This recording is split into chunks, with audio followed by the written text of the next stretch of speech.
Okay, I think I am live. I think I'm ready. I think the space looks decently presentable, so I think we're good to go. Hello, everybody. Thank you so much for dropping in to what is, I believe, the first live stream of the year, right? Yeah, the last one I did was a Christmas thing, like the weekend before Christmas. I think I did a live stream, so that was back in December. So yeah, first one of 2026. Thank you all so much for being here, and of course, the main point here is we're here to celebrate the fact that the channel hit 100,000 subscribers. So of course, I just have to say, first of all, thank you guys so much. Thank you guys so much for being here, for watching the videos, for subscribing. Thank you to the YouTube algorithm for recommending the videos out there. That's the only way this kind of thing happens. So yeah, I'm just so grateful. I've been full time on the channel. Like, this has been my day job since May of last year. But now that I've hit 100K, it feels like a little more legitimate. Like, it feels like, okay, I don't think I made a mistake. I think this thing is working out. Feels like a legit YouTuber sort of thing.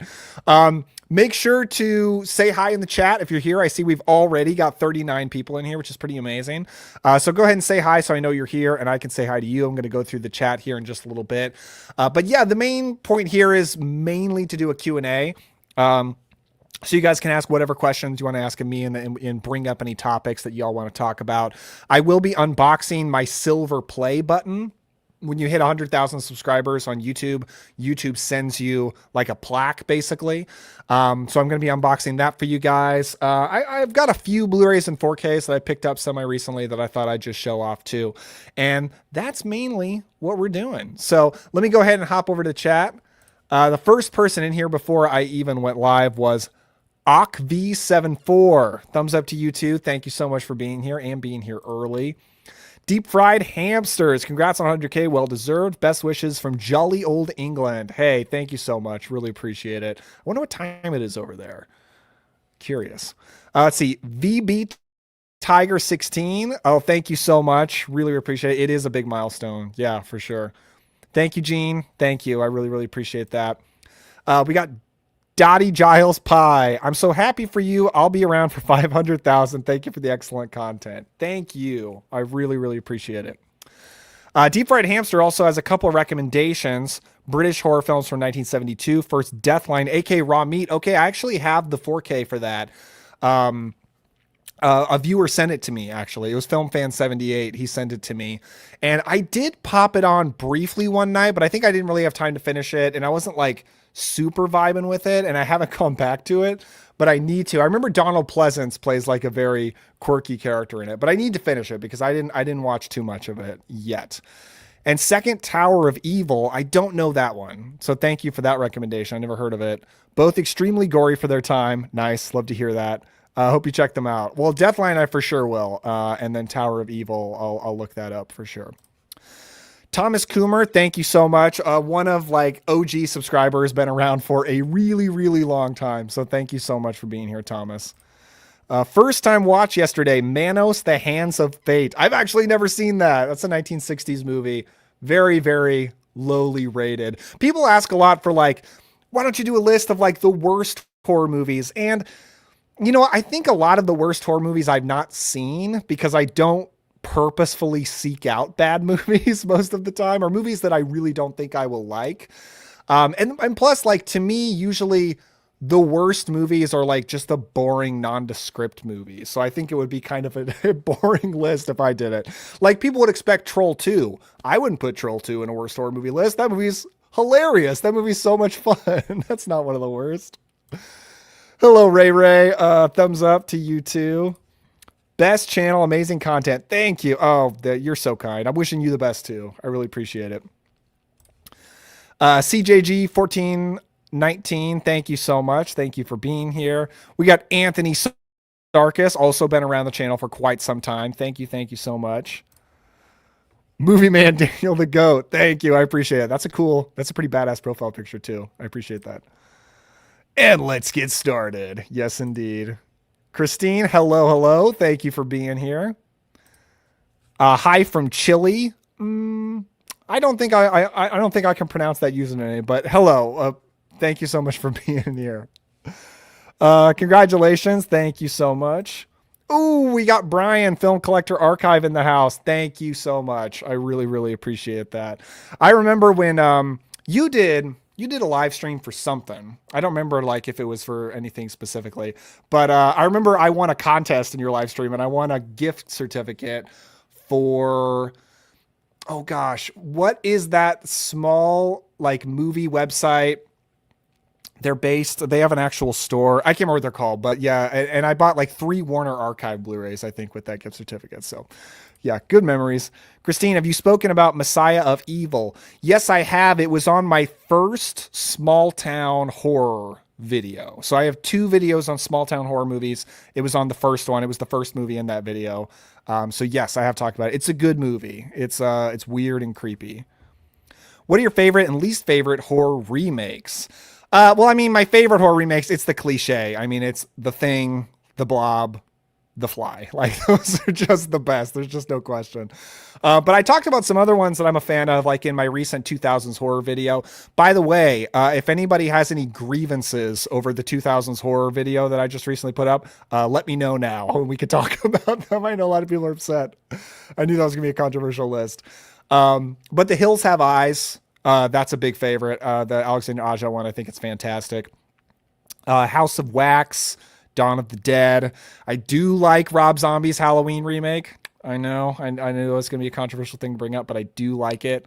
So yeah, I think there are a lot of good horror remakes because horror as a genre is so like execution driven. Like it's so much defined by the execution, by what you do with it, a lot less than story. But it is great when a horror film has like a really unique, groundbreaking story for sure. But a lot of times it's just what you do with it that matters with horror. So that makes it so that there are a lot of really good horror remakes. Gory Tiger, what's up? Thank you so much for being here. You got a Crypt Keeper profile picture. I like that. We got Fachi Cinema in the house. Thank you so much. I appreciate it. You were a real one as well. Foul Owl from South Alabama. What are we celebrating? We're celebrating the fact that the channel hit 100,000 subscribers. It's actually at 102,000 subscribers now. So I don't want to forget those 2,000 people have hopped on board since we hit this. Very, very cool. Hello, Elio. Hello from Utah. Tate the Hun. Right on, right on. Thank you for being here. We got Lee Hogg. Let's go. Thanks for being here, man. We got Darren from Australia. Right on. Thank you for being here. Chase from AVA Pop Culture. Thank you so much, dude. Super, super appreciate it. Darkroom Reviews. Hello. From Oregon. That's where I was born. So sort of my home state, although we left it when I was pretty young, but did live there for the first few years of my life. Hi from Japan. Holy cow. Thank you so much for being here. That's awesome. Right on. We got JR Kinnard. JR in Seattle. Right on. Thank you so much. Thank you for being here. Mr. Sintastic. I like that name. I appreciate that. Thank you for the congrats. I have 2.5K and I feel like that is amazing. 100K is mind blowing. Awesome. Love your channel. I mean, yeah, 2.5K is, YouTube is hard. It took a while to hit my first, 1K, and that felt like this crazy milestone. I was really shocked actually when I hit 1K, like, whoa, so something's kind of happening here. Cause before doing the Cobwebs channel, a lot of people who've been around the channel for a while know this, but I did run a YouTube channel when I was like, 18, 19 and through my years 19 and 20, where I was just doing like movie reviews. And I think I only got up to like 200 subscribers, so it's tough. But I'm very, very thankful that this channel's taken off. Hello again.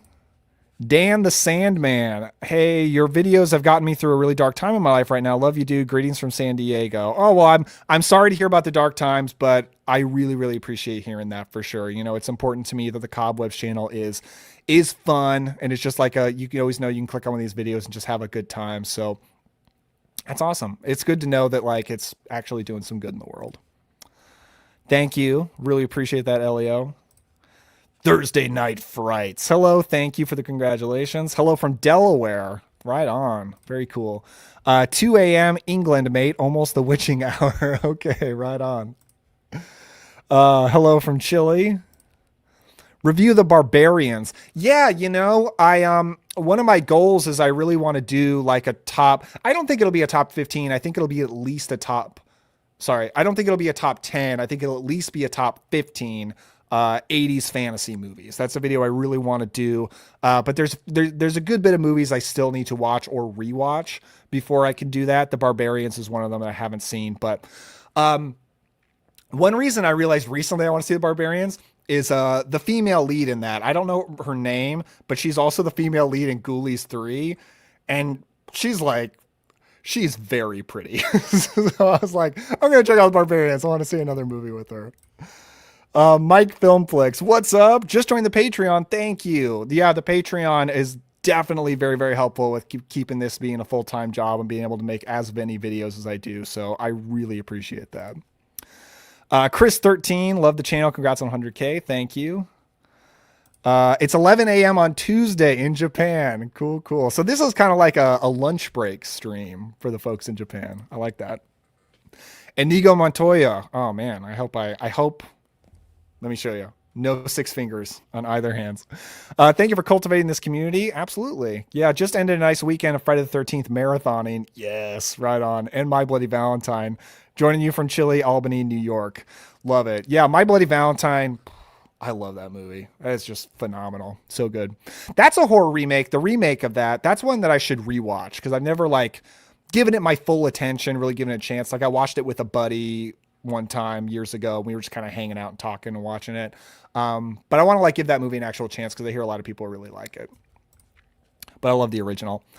Let's see. Congratulations and more content to come. Oh yeah, absolutely. Hope you cover some Southeast Asian horror. Mine from the Philippines. Yeah, I believe Queen of Black Magic is a Filipino movie, and I did talk about that in the video. I have from Vinegar Syndrome, I have Santet. I believe that's what it's called, Santet 1 and 2. Those are Filipino. So I've seen a little bit, but not too much. We got Mark Bessinger, one of by far the biggest supporters to the Cobwebs channel. So thank you so much. And Mark and I have been working on a little surprise for something that's going to be coming out this year that I'm so excited for. I can't wait to announce that when it's ready. Thank you so much, NorCal Spinach Farmer. Right on. Respect our farmers. Spooch, thank you for being here. Thank you. AV Pop Culture. Seems like yesterday I was commenting on your 25K live stream comments. Yeah, I was, I was hanging out with some friends recently, and somebody said, didn't you just hit 500K? And I checked. No, not 500K. Sorry, where's my brain? 50K. And I checked, and I actually hit 50K in January last year, and then I hit 100K in January this year. So it took a year to go from 50K to 100, which is pretty fast. That's pretty cool. Thomas Rockman Jr. Hello. Congrats. Thank you. You're my favorite horror film reviewers. I really appreciate that. That means a lot because there's a lot of great people doing this. Just watch your best of the 2000s video. I sat and took lots of notes. You provide so many good recommendations. Okay, cool. I'm glad you enjoyed it. Yeah, that was a tough video. I didn't realize how many horror movies I love from the 2000s, but there's a lot. It's hard to narrow it down. Life Force rules. I'm so glad you watched it. I love that movie. Thank you, Easy. Have you seen The Sorcerers, 1967, starring Boris Karloff? I think you asked me that before somebody did, because I feel like I remember being asked about that, but I've not seen it yet. I'm just going to look it up real quick. Okay, it's from 1967. Cool. Yeah, have not seen it yet. Oh, I recognize the main guy. That looks like, that's the guy from Witchfinder General, I believe. Cool. Not Vincent Price, the young guy. Bus Driver. I love your channel. Will you do a reaction to one of my favorites, High Tension? I'd have to rewatch it. I've seen High Tension once, and I did not like it because I hated the twist so much. But I will say, I watched that movie expecting it was my first French Extremity movie, which is a little pocket of horror movies that I've always been a little nervous about, a little nervous to watch. It was my first one. I was oddly enough, not really bothered by the violence. None of it was too much for me. I was fine with it all. But I just think that twist is so dumb. I was just this makes no sense whatsoever. And I was so annoyed by it. But maybe if I watch it again and just kind of accept it for what it is and enjoy the ride, I might like it more. So I'd have to rewatch it. Thank you so much. Watched Asylum. Oh yeah. Love the Amicus movies for sure. Ooh, spooky. Obsolete Elite, thank you so much for being here. Tony Troop of the easygoing nature of your channel. You do a fantastic job and give great recommendations. Thank you. Well, thank you, Tony. I appreciate that. Ooh, good question, Christopher. How often do you run into copyright issues? Thankfully, not often, but it's always very annoying whenever it comes up. It came up fairly recently with my scary movies with no gore video. That one got fully demonetized because of the 1408 footage for some reason. So Lionsgate claimed it, and just because they all the 1408 footage was from the trailer too, like I usually do. But yeah, they claimed it. It got totally demonetized, and there wasn't really anything I could do about it. So it comes up occasionally, but I'm very, very careful. Like I heavily edit all the clips. I'm not just like putting in a big chunk of the trailer in there. Like I edit it like crazy, so it's very different. So it really does not come up often. So I'm very, very thankful. Redneck Zombies, the greatest bad movie of all time. Yeah, Vinegar Syndrome sub-label DeGosser put that out. I think actually my buddy Chris just bought that movie. I think he did, so I can watch it with him. I think it's 4K too. Shoot. Yeah, I think so I can watch that with him. That would be fun. This isn't a question, but your brother is actually my teacher, favorite teacher I've ever had. He put me onto your channel. Oh, that's awesome. I got to remember this and got to tell him. Yes, my brother is an English teacher, high school English teacher. So thank you so much for watching. That's wild. I keep bumping the table and then it's shaking the camera. Got to stop doing that. Film Collector Archive. How come you stopped making videos? Ooh, I wonder if he's going to answer in here somewhere. No great list for the 2000s horror list. I'm not sure what that means. I'm not sure if it means it was not great or like, no, it was great. But, and either way, thank you for watching. Yeah, Invasion of the Body Snatchers. I assume you're going back to the remake thing. I think I'm a little bit behind here. That's another one I need to rewatch because I love the original Invasion for the Body Snatchers, and the 70s remake. Like I liked it. But I didn't love it like I expected to because of its reputation, but I do have the Scream Factory Blu-ray. So that is one that I want to rewatch. And I keep thinking like one of these videos, you know what? I'm actually working on a video right now that it might be good for. So I might rewatch it soon. Anyway. Hell yeah. Congrats, bro. Love watching your channel, usually starting around late summer. Yeah, that's when the channel pops for sure. Thank you. Thank you. Let's see. I thought the 2000s list was solid, but I was disappointed the Loved Ones didn't make it. Yeah, very close. I did talk about it, Loved Ones in a video recently. It was one that I thought was going to be in the list, but as I just kept adding more and more movies, like it just slowly got inched out. But it would be in like the next, at least the next 10, maybe in the next 5. It was close. Was shocked The Ring and 1408 didn't land. Yeah, 1408, we were just talking about that, funny enough, with the copyright. Lot of nostalgia for that movie. Really, really like it.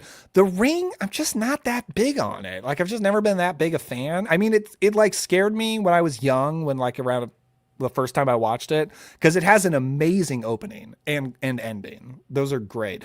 But like the whole middle is just this long drawn out investigation that I just don't find very interesting. I did try to rewatch it before making the list. And again, I was like, man, this opening is so good. And then as it kept going, I was just like, yeah, I don't feel it with this movie. I just kind of bailed on it. Cause I was like, I would rather watch something else.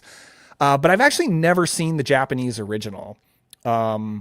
And I really want to, but that's a 90s movie technically. So I do intend to watch the Japanese original, and I might end up liking that one better. We'll see. 1940s horror movies, share, bro. I have a video on my top 1940s horror movies. Congratulations. Thank you so much. Love the channel. Born in 69. I'm a huge fan of all 80s horror. Curtains, Extra, Madman, etc. All good movies. From that era, who's an underrated scream queen or even a one-hit wonder horror girl? Maybe it's a stretch to call her a horror girl exactly, but I love Catherine Mary Stewart. And she's at least, she's a Night of the Comet. But then also I love her in Last Starfighter, which is not horror, but a big fan of her. Let me think. Oh, you know who I love is, gosh, I always go blank out on names as soon as I go live. Oh, I did not look it up. I just remember Deborah Foreman. I love Deborah Foreman, especially from Valley Girl. Again, not horror, but she is also in Waxwork and April Fool's Day. And I know there's more horror movies with her, and I'm blanking, but huge fan of Deborah Foreman. So I think I'll make her my top pick. Let's see. Thank you, Foul Owl. Thank you, D Jones from Central Florida. No, you rock. Thank you for being here. What's your opinion on them rebooting Exorcist again? And do you feel they'll make a decent film this time? Yeah, man. Like that last Exorcist movie, Exorcist Believer, that is one I like I fully agree with the general consensus on. Like I think that movie is awful. Like it's so bad. Yeah, I normally would say I don't care about getting another Exorcist movie because I'm not that big on the Exorcist genre, subgenre. Like I think The Exorcist is the best one. But I've never been that into most like hardly any other Exorcist movies unless they're kind of weird and different. Like When Evil Lurks is kind of an Exorcist movie, but it's really unique. Stuff like that. Normally I would say I don't care. But it's being done by Mike Flanagan. And Mike Flanagan's one of my favorite working filmmakers of any genre right now. And I'm interested in anything he does. So like just because of him, I'm very interested in the new Exorcist. And like I heard Scarlett Johansson got cast, and some people were annoyed by that because like, oh, you know, she's in everything or she's too A-list or something. And again, it doesn't matter. Like it's Mike Flanagan. Like he will utilize Scarlett Johansson to the very best of her abilities, and she'll be amazing, like he does with all actors. So I just think he's incredible. He was my favorite working horror filmmaker, but he's been replaced now by Osgood Perkins. I think because Osgood Perkins is just doing so much more right now, and he's just pumping him out, and I love everything he does. But love Flanagan. So because of him, I'm all in. I do think they'll make a decent film this time because I don't think Mike Flanagan has it in him to make a bad movie. He's never done that. Tony, love your background showing all your DVDs. Daniel, very cool setup. Thank you. Yeah. Yeah, I enjoyed it. Sometimes I look at other channels and I see, you know, they got shelves behind them and it's more like collectibles, like bigger stuff. And I was thinking, you know, that looks cool. It might look cooler than what I have, but you know, I just have a huge Blu-ray collection. If they're not going there, where are they going to go? So that's just kind of how it is. But it also shows that like, yes, I really am insanely into these movies because I've bought so many of them. Alien Mind Warp. Hi, Daniel from Michigan here. Hello, hello. I think also the movies behind me, I think it's kind of a good argument that I'm not AI because I still, you know, all content creators now get accused of being AI. But like, if this was AI generated, would it really be like all these Blu-rays back here? Like, probably not, you know, like that's human right there. Thomas, I'm into the old Charlie Chan movies now. Oh, cool. I don't think I've ever seen one. But I'm open to it because I love old genre movies from those days. Surprised to enjoy it so much. Cool. Did Boris Karloff ever play? No, I don't think so. No, I think of like Fu Manchu maybe. Anyway. Inigo Montoya, have you talked about Nightwish? I recently discovered on Tubi and hits all the bonkers 80s vibes and Bacchus the lead is a smoke show. Well, this sounds amazing. No, I don't think I've ever heard of Nightwish. This I have to look up right now. Uh-oh. Oh, there we go. Google was taking a bit to come up, and I was like, did I lose internet? In which case, am I not live anymore? Oh, the first thing that came up was a band. So not that. I'll type in Nightwish movie. 1989, cool poster. It's on Tubi. Yeah, I'm in. I'll check it out for sure. Thank you for the recommendation. Oh, I hear footsteps upstairs. That means my son probably woke up. That's not good. Oh, well. Let's see. Mark Smith. Hey, from Los Angeles. By the way, just to clarify, my wife is upstairs, so I'm not like ignoring my son. Thank you so much, Mark, for being here. Another hi from Australia. Keep it creepy. I sure will. Talking meat. Thank you. Dennis Robertson. What is the best horror movie to see at a drive-in movie theater? You know, I actually saw Suspiria at a drive-in a few years ago, and it was amazing. Like, I cannot tell you what an awesome experience it was. And it was on 35 millimeter print. It was at the Mahoning Drive-In in Pennsylvania, the best drive-in in the country, the coolest drive-in in the country, at least for nerds like us. And man, it was so great. So that's my best experience at a drive-in for sure. And then the next day, we also saw Dirty Dancing at the drive-in, and that was also so good. Like I just loved it. But then, I think if I got to rent out a drive-in, I got to play anything I wanted, I think I would go with The Blob from '88, the Chuck Russell The Blob. I actually did show that to a group of people like for my birthday a few years ago. It just crushed. Like that movie just rocks and everybody loves it. I think that would be a blast at a drive-in.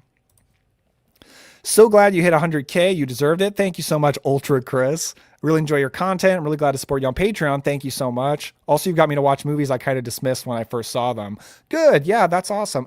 Nostalgia is a crazy thing because even like, we've been talking a lot about the 2000s horror. I used to have more of an aversion to 2000s horror, I think, because like 2000s vibes I was just not into. But now that we're so separated from it, I find myself so much more nostalgic about all things, not all things, but a lot of things 2000s. And I think that especially as horror fans, like we're just very nostalgic people and time is kind to pretty much all horror movies. Doc Strange, congrats. Thank you so much. Aloha, discovered some films following you. Mahalo. I'm guessing that you are in Hawaii, in which case I am insanely jealous. Man, at one point last year, I think, like in the spring when the weather was warming up, I just got weirdly like obsessed with Hawaii. And I just like would throw on movies a lot just because they took place in Hawaii. And I would like listen to Hawaiian music. And I was like, man, I just want to go to Hawaii so bad, but that's just not going to happen at this point. But one of these days, I would love to go to Hawaii. Let's see. Mike's Film Fix, not a horror question, but what are some of your favorite comedies and your favorite era for comedy? Funny enough, speaking of Hawaii, if I'm being honest with myself, I think my favorite comedy is Forgetting Sarah Marshall. Like, I love that movie. It is like the ultimate comfort movie. It makes me so happy. I think like everything about it is so well done. Like it's so well written, actually. All the actors are perfect. Like, that movie is so good, it turns Russell Brand into a great actor. Like he's so good in that movie. I just love it so much. But then like my favorite comedy throughout most of my life is Dumb and Dumber. Cause like my dad and I really bonded on Dumb and Dumber when I was a kid. Super loved that movie. So like I like the Jim Carrey stuff, like The Mask. What's my favorite era?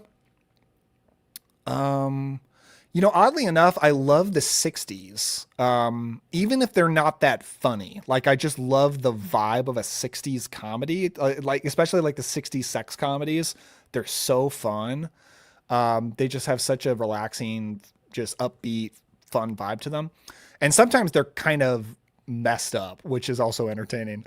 And then I love the 80s. I can watch like any 80s comedy. And like, again, kind of like the 60s, like 80s comedy doesn't even have to be funny. Like, I just like the vibe of them.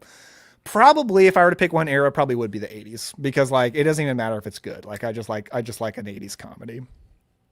Not to say it doesn't matter at all. Like, obviously, but like, I can even watch a bad 80s comedy and still have a good time. Let's see. 100K. Wow. That's awesome. Congratulations. Thank you so much. Really appreciate it. We got Dapper Dave in the house. Oh, he's looking dapper. He's looking good.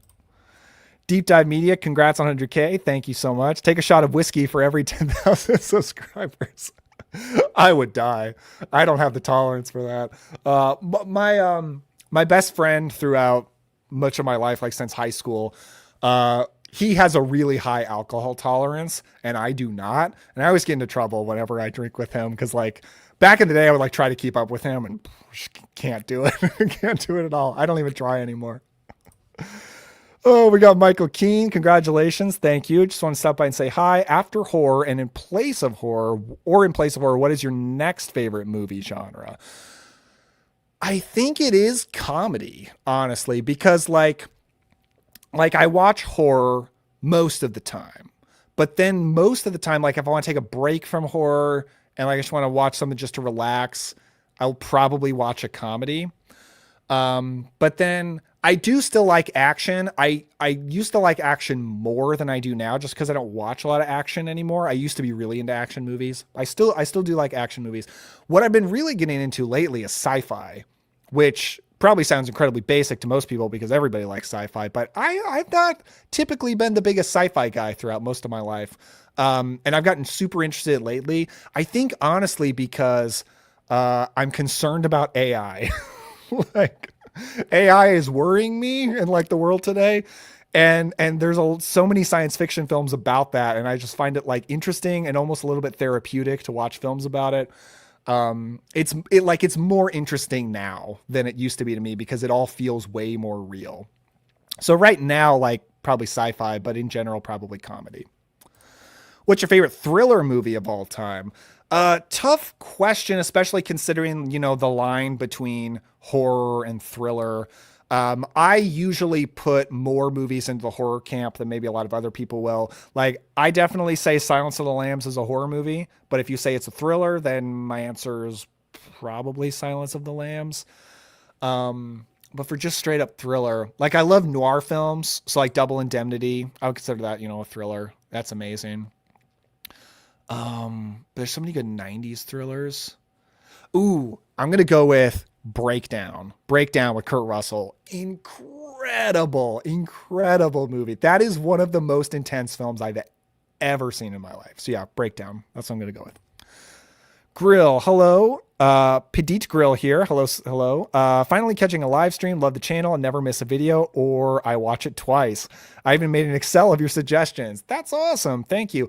I always wonder if like should I keep an Excel of my suggestions or my recommendations just to like keep track.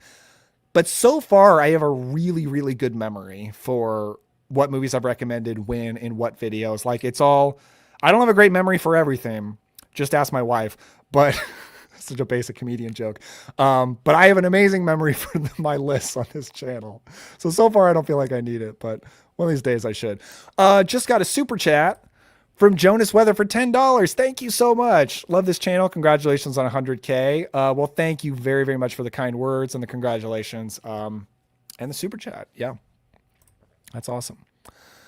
Let's see.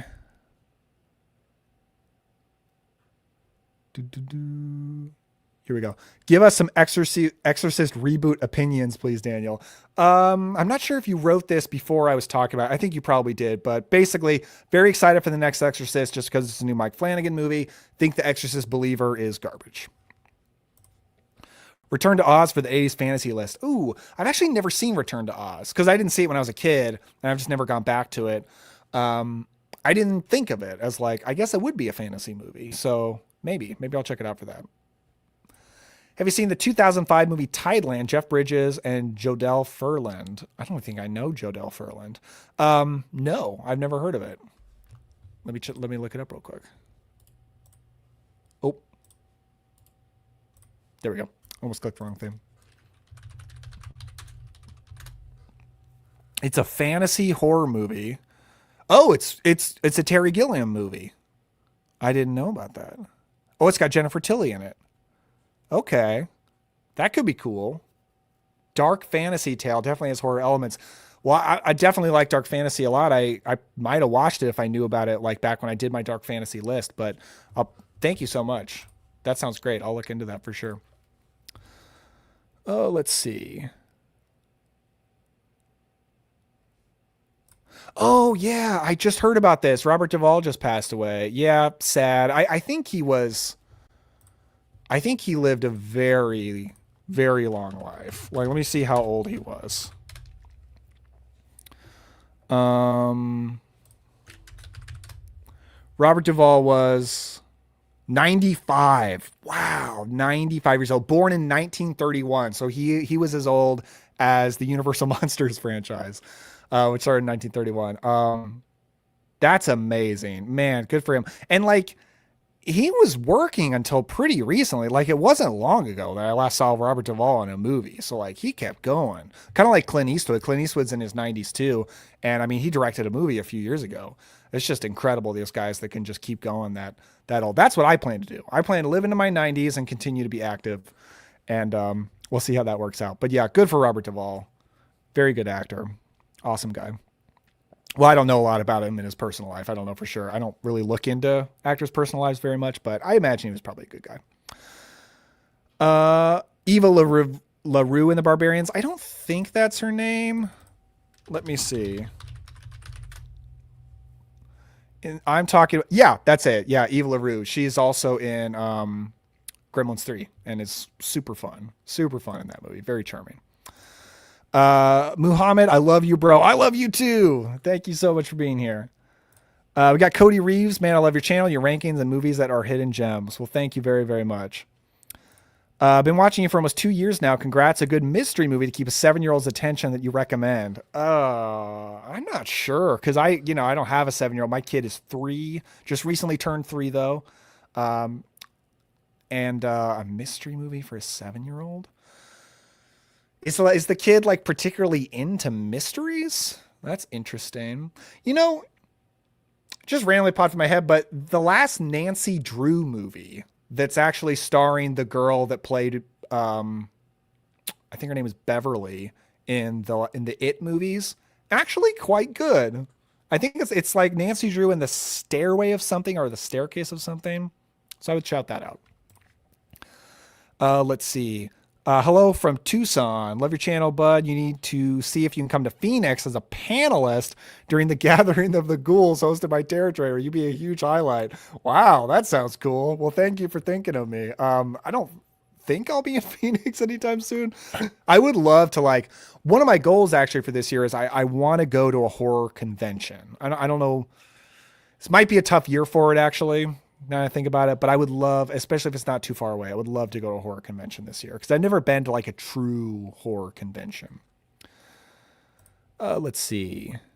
Have you seen X-Ray 80s Magic for sure? Oh yeah, I think Vinegar Syndrome put that out, but no, I've not seen that unfortunately.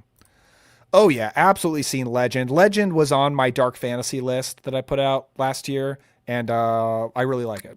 Although I don't think I've ever seen the director's cut. So I think I've just seen the theatrical. So I may probably before I do my 80s fantasy list, I should probably check out that director's cut. Let's see. Wishmaster or Warlock franchise. I got to go Wishmaster. Tough for me to talk for the franchise as a whole, actually, because I've never seen a Wishmaster sequel. I love the original Wishmaster, but I've never gone forward to the sequels. But then with Warlock, I really like 1 and 2. So I think they're both quite good. But I like Wishmaster better than both of them. So at least right now, on the strength of the original Wishmaster, I'm going to go Wishmaster. No, I have not seen Grabbers, but I have seen The Believers, and I'm not that big on it. I thought it was okay. Martin Sheen. Yeah, I thought it was all right, but I don't remember a lot of specifics about it at this point. It was a while ago. Oh, The Sorcerer is actually directed by the same guy who directed Witchfinder General. Yeah, Michael Reeves, I think is his name. Interesting guy. Died very young, if I remember right, unfortunately.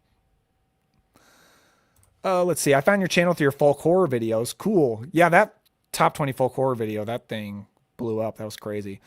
Folk horror fanatic here. Now one of my favorite channels. Well, that's awesome. Thank you very much. I also crazy about folk horror. Love it. The Body and the Blood. I'm so hoping they do better. The franchise needs it. That you're probably talking to somebody else, I'm guessing. I'm not sure what The Body and the Blood is. I've not seen Triangle. I wonder if somebody commented, I think today on the 2000s horror video and was like, how could Triangle not be here? I've never seen Triangle. I honestly don't know very much about it. So I guess I'll have to look into it. Let's see.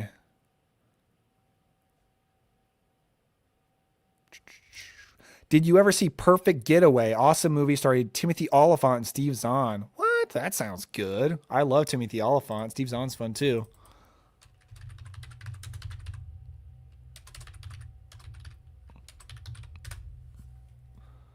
Interesting. It's it's got Mila Jovovich too. Yeah, I don't know this movie at all. So you know what I'm gonna do? I am gonna open up a letterbox list. And here we go. I'm actually gonna share my screen. We'll do this together. Like, why not? Let's see. That's not the right button. This is the right button. Share screen. And I'm going to move, whoops, not that. Move StreamYard over to this screen. So I've still got it open. Okay, cool. Let's start a list. So first of all, Nightwish. That one I'm very, very interested in. Tideland.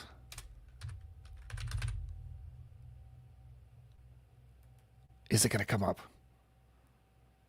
Did I lose internet? Or am I pushing the internet too far right now? There we go. Terry Gilliam. Perfect Getaway.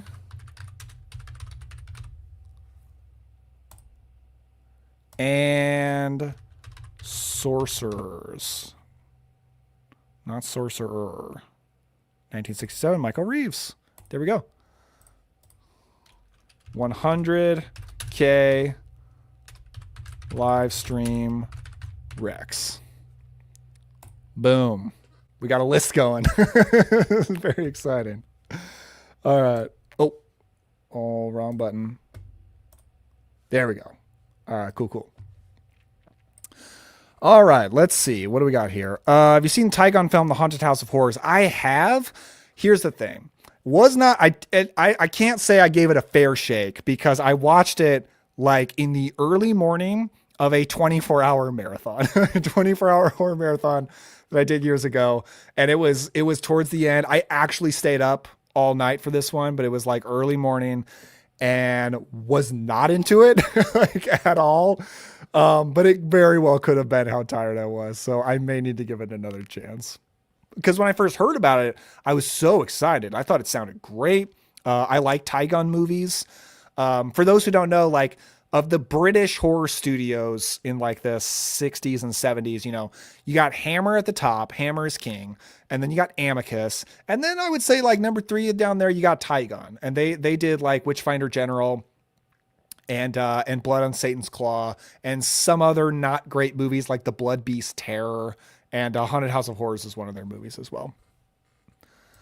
Let's see. The Unnameable. I've seen the first Unnameable. Not a big fan of it. I actually watched it for my Lovecraft list, and it did not make the list. Just kind of dull, you know, really just people hanging out in a house while a monster picks them off, but less fun than some other movies that could also be described as that. But cool looking monster, though. But I've not seen 2, and I have heard some people say they like 2 better. Ooh, Cody Reeves is shouting out some Vinegar Syndrome titles. Have you ever seen Evil Laugh, The Outing, or The Dark Power? Yes, Evil Laugh, and I have the Blu-ray, the Vincent Blu-ray right back there. Not big on it. I thought it was okay. It was like a decent, a mostly decent 80s slasher, but with a little bit more of a comedic spoofing twist, which I didn't think worked super well, but it was like okay. I really like The Outing, aka The Lamp. I talked about that in a video recently. I thought that was a lot of fun. For anybody that wants to go check out The Outing / The Lamp, it is on Shudder, but no, like the first 15 to 20 minutes is pretty bad. And it's about like awful characters you hate, but then they all get killed off. And then like the movie proper really starts. And then at that point, it's just great. And I just super enjoy it. What I recommended in the video I talked about, I was like, you know, have it be like your dinner movie, but put it on while you're still kind of making dinner. You can kind of pay attention. And then once you're done making dinner, you come in and like the movie is really going to get going. The Dark Power, maybe if it's the movie I'm thinking of. There's a movie that's by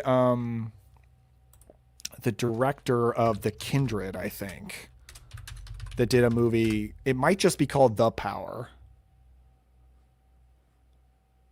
Okay, there's The Dark Power from 1985. I don't know what this is. I don't know if this is what you're talking about. So I'm not sure. I don't know about this one. I think the movie I was thinking of is called The Power. Are you a member of the Mutant Fam? Not officially. I've never been officially adopted. I like Joe Bob Briggs, but I can't be a consistent watcher because he makes movies so long, and I just don't have the time to watch a full Joe Bob Briggs thing.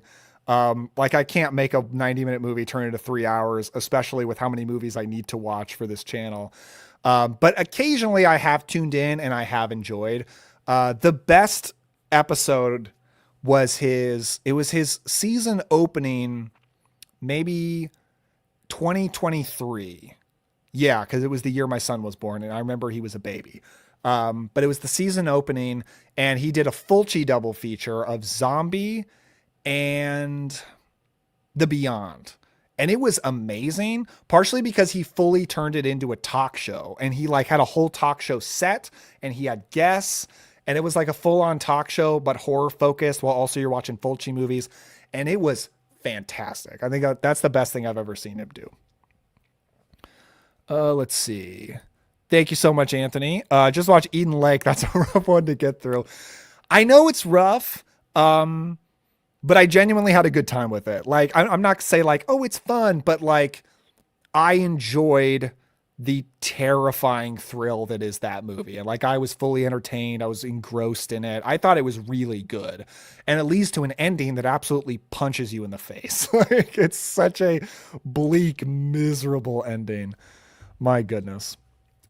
Wow. I must be like staying on these questions way too long because I'm like a half hour behind in this. Let me look for questions here. We got Pixel Game Squad in the house. Thank you so much. Watched Cuckoo last night. Enjoyed it. Okay, cool. I thought Cuckoo was. I wasn't big on Cuckoo. I thought it was all right, but I'm glad you enjoyed it more for sure. Oh, we got Elizabeth. Hey, I'm the one who's friends with your mom. Yes, she commented. That's funny. I got all these like friends of my family commenting tonight. My mom told me that she told you about the channel. Your channel is great. Can't wait to show my husband. We'd love to find good scary movies to watch when the kids go to bed. That's awesome. That's awesome. Love to hear it. I would love to hear what some of your favorites are as well. What's your favorite toxic relationship romantic horror? Very specific question. Gosh, I don't know. Oddly enough, it's not my favorite, I'm sure. But the movie that sprang to mind first is Cannibal Mukbang, which I can't figure out when that movie came out. I think officially when you look it up, it says like 2022, but I don't think it actually got released until last year. But I still didn't include it as a movie from last year. I don't know, but it seemed to have just dropped on Tubi. It's a little indie movie.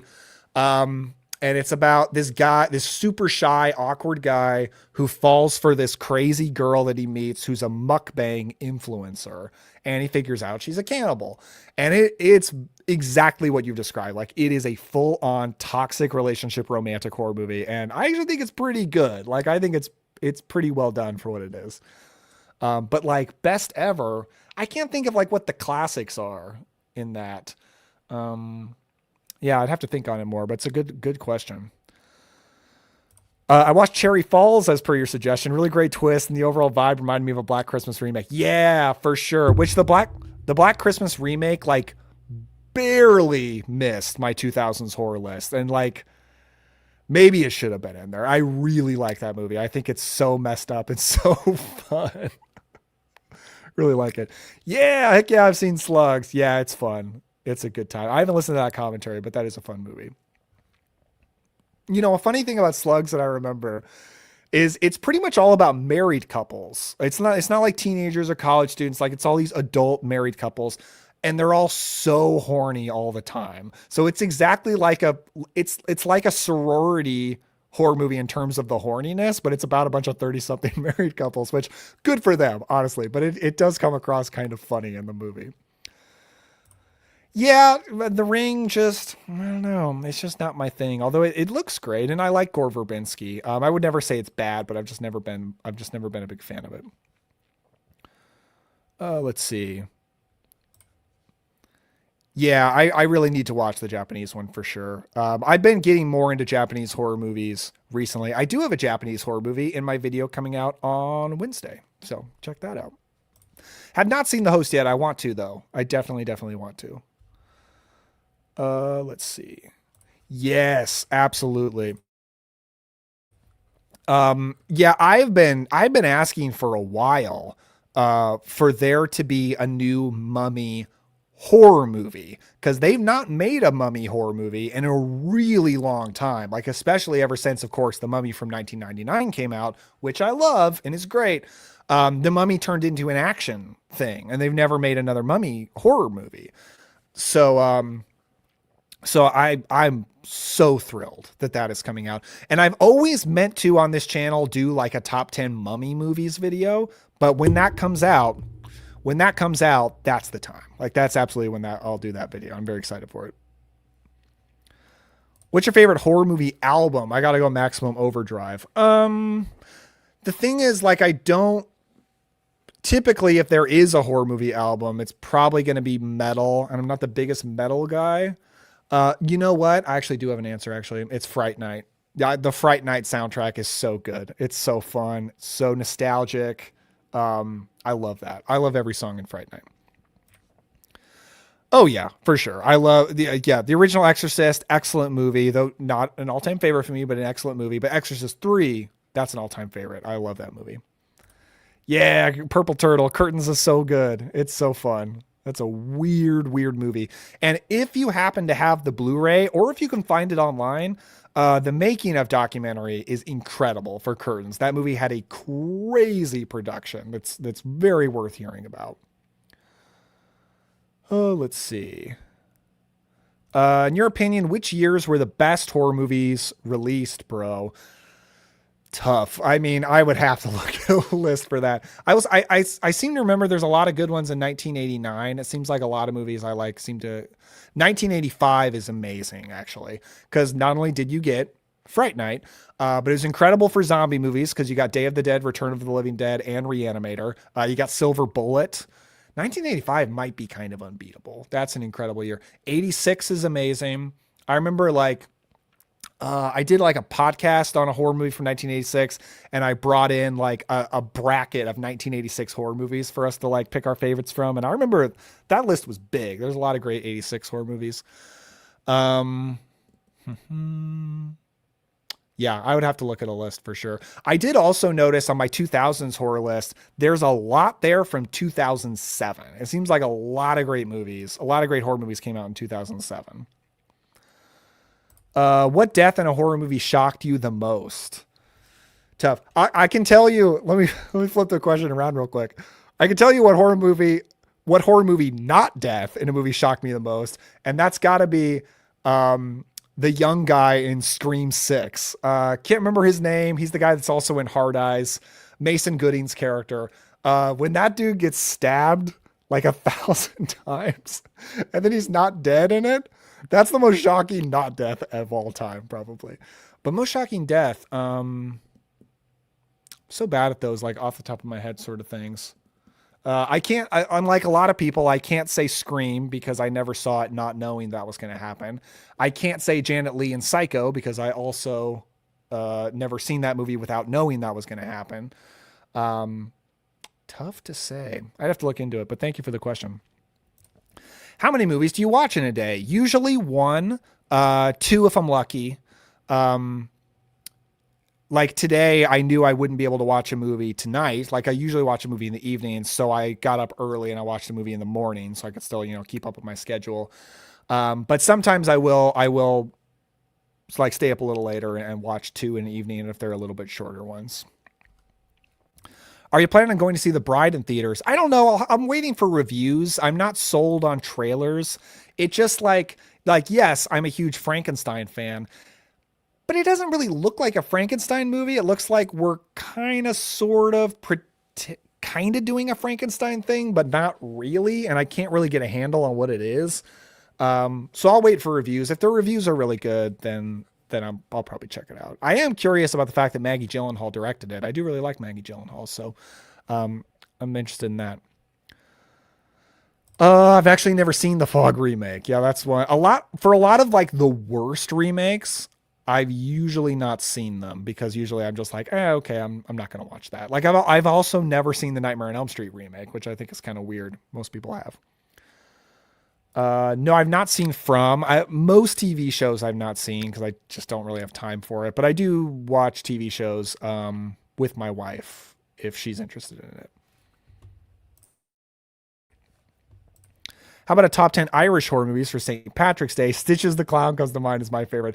I actually really like Irish horror movies. So that's a possibility. Sometimes I get a little nervous about doing lists that are too hyper specific because I feel like if it's too specific, then its appeal is more limited.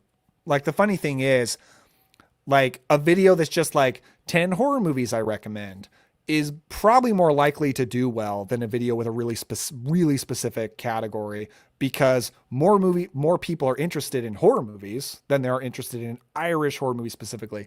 But on the flip side, sometimes if you go really specific and it just happens to like hit some kind of nerve and people are really interested in it, it can do very well. Anyway, YouTube speak. I do really like Irish horror movies, so I might actually do that just because I like them so much. There is a horror media shop in White Center, Washington called Tomb of Treasure that my wife and I go to, and we frequently talk about your channel sometimes with the owner. Oh, really? That's crazy. That's just so, it's just so weird to me that like people in the world know what my channel is.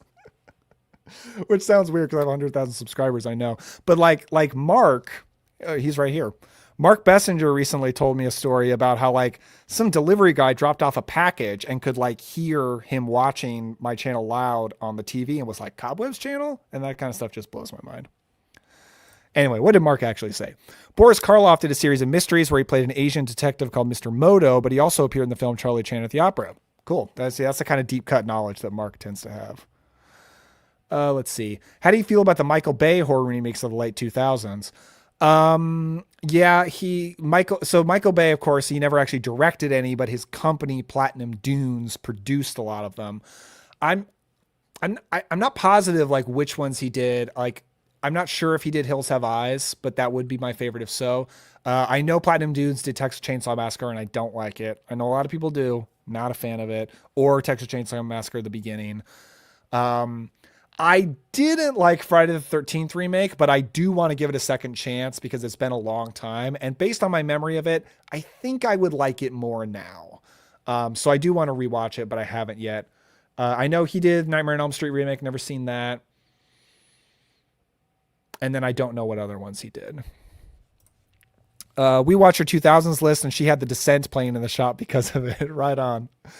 Yeah, it's so weird that I just recently realized, oh yeah, The Descent is a great movie. Like I had an amazing time rewatching it the other night. Like I had so much fun. It's so awesome.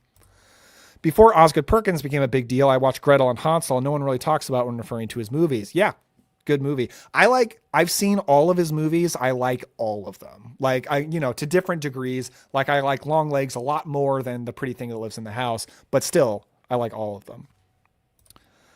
Hello out of Ukraine. Right on. Thank you for making incredible movie stuff. We love you. Thank you so much. Have you seen Rockabilly Vampire from Trauma? You never talk about it. That's true. I do never talk about it because I've never seen it, nor have I ever heard of it. Rockabilly Vampire. You know what? You know what, folks? I am going to add Rockabilly Vampire to the list. There it is. 1996. You know what, actually? That poster looks kind of familiar. I feel like maybe I've seen that poster before, but I've never seen the movie. Okay. Let's see. I saw Suspiria and The Fury at a drive-in on double feature. That is awesome. Yeah, the double feature I actually saw was Suspiria and Inferno. But I don't really like Inferno, weirdly enough. And I thought, man, if I'm ever going to turn around on Inferno, it's going to be seeing it at a drive-in. And still, no, like Inferno, it's sadly one of my least favorite Argento movies. I just can't get into it. Is there a movie you've never admitted to hating? I mean, probably, but I don't know if there's any that's like been strategic. Like I don't want to admit it. Um, hmm. Funny. I mean, a lot of times, like people ask me, like, what are the worst movies you've seen? And I really think that would be boring because to me, like, a lot of the worst movies I've seen are like the worst movies I saw last year were straight to streaming Christmas movies, which none of you care to hear about. That's the kind of stuff where it's like, but usually, like, if it's, again, Troll 2. Do I hate Troll 2? No. Like, I think it's a lot of fun. I can't think of any off the top of my head, but that is a great question. Crazy you mentioned this. Did you get a chance to watch The Beast Within? I watched it last night. Yeah, I watched it last night. And it's going to be a part of video, so I won't say too much, but hell yeah. Like I really Beast Within. Like hell yeah, man. I'm getting an appreciation for a lot of the 2000s Dark Castle films. Absolutely. I really, really like Dark Castle a lot. They're very 2000s. But they're kind of like the antithesis of the Saw thing. I feel like Saw and Hostel, they made it popular to have like these really grisly movies that are like miserable and dour and just and grimy, which is its own kind of cool thing, and I'm not against that. But the Dark Castle movie is like, yeah, they're kind of hardcore, they're R-rated, they have a lot of violence, but they're really, really fun, and they really just have a spirit of just like kind of joyful Halloween fun to them, and I love them. They're great. Yeah, Ravenous. Oh, I think I saw you comment on something of mine recently and tell me it's your favorite movie, which I think is awesome. Yeah, I keep meaning to like fit Ravenous in a list, and I just haven't yet for some reason. But I do really like Ravenous. I think it's really cool. The cool thing about Ravenous is I thought I knew what the movie was, and like for a while it played out exactly as I expected until about halfway through, and then I was like, well, where is this going to go now? And then everywhere it goes after that point was totally unexpected, and I thought that was great. Ooh, currently watching The Legend of Boggy Creek. Your thoughts on it? Well, I understand why you're distracted from it and watching this live stream instead of paying attention to it, because that movie is it's kind of a cozy vibe, but it's really boring for sure. Like I actually, when I first watched it, I had to pause it to take a nap because it's like a lullaby. Like it's just straight up put me to sleep. Yeah, my preferred version of it is Beast of Black the creature from Black Lake. That's it. Creature from Black Lake. It's also from the 70s. It's a Bigfoot movie. It's like if The Legend of Boggy Creek was a real movie that had a story and a script and actors, and I like it better. Although the Bigfoot imagery is creepier in Legend of Boggy Creek. Like I will say, when you see Bigfoot in that, it is some of the creepiest Bigfoot you'll ever see. We just got another super chat from Michelle. Hey, $5. Thank you so much. Happy 100K, Daniel. Love to see how much your channel has grown. Thank you for always giving us the best horror content. Absolutely. Thank you so much. If anybody does want to throw a question into a super chat too, you're certainly welcome to do that. And I'll get to it right away. But thank you so much for the kind words. Oh, let's see. Who do you rate more, DC or Marvel? I think in terms of like, gosh, in terms of sheer volume of characters, probably Marvel. I think there's more Marvel superheroes that I'm a fan of, but the DC has Superman and Batman, who are, you know, tops for me. Um, and then just like I kind of like the epic vibe that you get from a lot of DC movies that you don't get from a lot of Marvel movies. But also, my favorite superhero movie of all time is Spider-Man 2. That's Marvel. There's probably like more volume of Marvel stuff that I like. Let's see. Congratulations on your milestone. I have a question. I thought Sleepaway Camp or Return of the Living Dead were great films. What's your take? I completely agree. Great films. Yeah, they're terrific. Dark comedies are the best. My two favorite genres combined. Oh yeah. Yeah. You know what? Stephanie and I, my wife, we just watched a pretty good dark comedy. It came out last year. It's called The Roses, and it's starring Benedict Cumberbatch and Olivia Colman. And it's basically about like the falling apart of a marriage. Like they're married and you kind of go through, you know, it's a little like Marriage Story where you go through a lot of their life a little bit non-linearly and you kind of watch what happens as their marriage falls apart. But it's kind of typical for a while, and it's like a comedy. It is funny. So it's not like Marriage Story. Like it has a lot of good laughs to it, but it gets so dark as it goes. And like into the third act, you're just like, geez, I was not expecting it to go this way. And it's pretty wild. We were like kind of shocked by it. Another one that we watched, another good recent dark comedy, also came out last year, was Friendship. Man, Friendship is insanity. It's definitely better than The Roses. That movie, we were dying laughing. It's like incredibly funny. But it's bleak. It's like miserable too. That's great. Friendship is a high recommend. Who's your favorite comedy team and which of their movies is your favorite?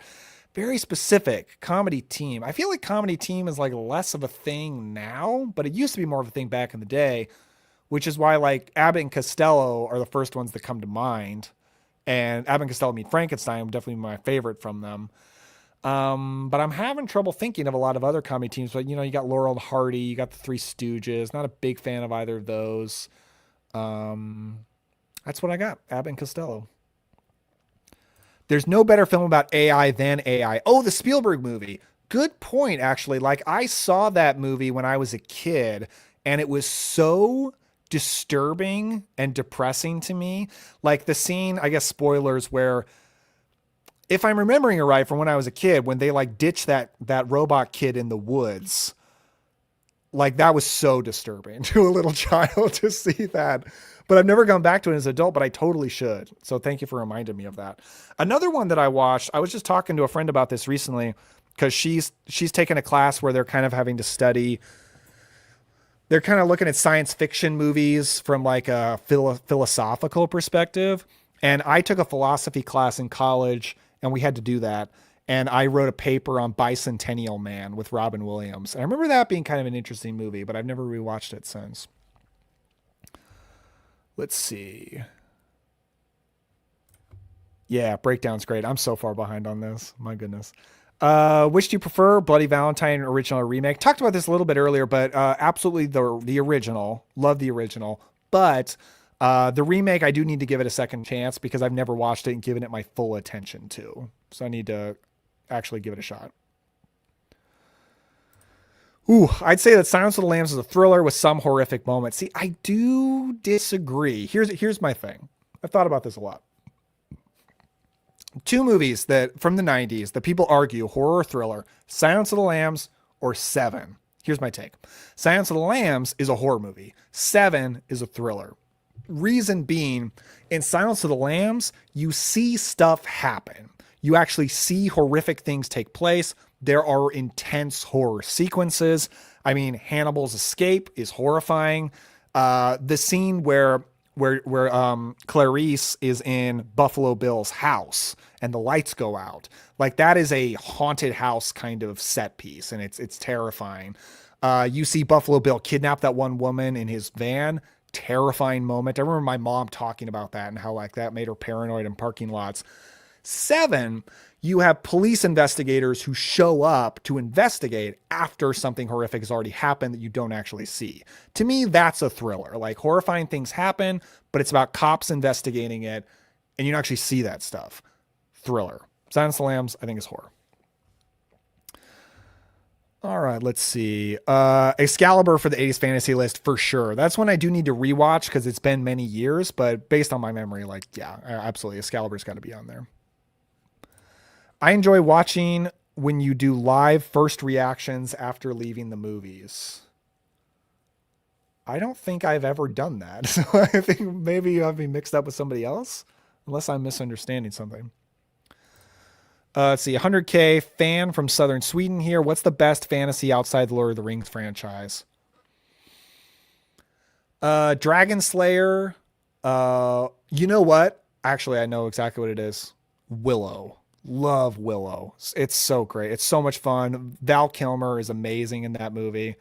And then Princess Bride as well, if you want to count that as fan. I think it's Princess Bride is almost pure swashbuckler with a little bit of fantasy elements. So maybe not Princess Bride, but Willow. Love that movie. Yeah, Duvall and Eastwood, crazy. Like those guys, I mean, Eastwood's still going. Like that's amazing. It's gonna be sad when Clint Eastwood dies. And you know that, just the reality of the world, like Clint Eastwood is not going to be around much longer. But that's going to be sad for sure. He's an institution of filmmaking. Hope all is well. Congrats on the forwards of the channel. Favorite piece of horror memorabilia you have? I'm not big on memorabilia. I don't have a lot of stuff. I mean, my favorite things now are things that you guys have made me. So one guy made me the Cobwebs channel gravestone back there. So that's up there. I also right over here, I can't reach it right now, but somebody drew me. You can find it on my Instagram. Somebody drew me surrounded by vampire characters. That's amazing. I love that so much. But then I have a Michael Myers mask, which is cool. Mark Bessinger sent me a plaster mold of Vincent Price's face. So I have that hanging up right over there. That's very cool.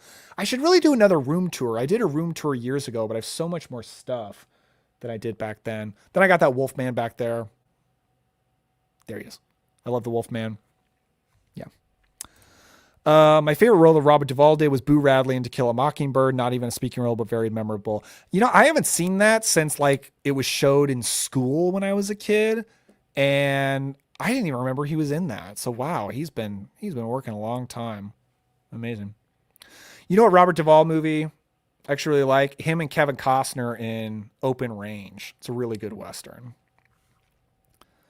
Is Clue appropriate for a 7-year-old? Probably, but I've never watched it with that perspective. Like I've never watched it thinking, is this appropriate for kids? But based on my memory, I think so. What do you think about the Friday the 13th series, bro? Love it. Absolutely love it. I like almost every Friday the 13th movie to one degree or another. But my favorites are 4, 2, and probably 6. You do an incredible job being diplomatic about films you don't like. We diverge on certain movies, but that is the beauty of an art form like film. Um, I don't want to be too diplomatic, honestly, because like I do want to be honest. I think the thing is like oftentimes when I'm talking about a movie in one of my videos, that I'm being that I s- it's probably that like I'm mixed on it. But then if I really don't like it, I think maybe I'm a little less diplomatic. But I don't talk about a lot of those movies very often. Let's see. We got another Daniel in the house. Congrats on 100K. Have you gotten around yet to the early 80s Australian horror film Allison's Birthday? I have not. It's in that full core box set, but I haven't. You know what? I'm not going to bother sharing my screen this time, but I'm going to add it to the letterbox list. Allison's Birthday. 1981.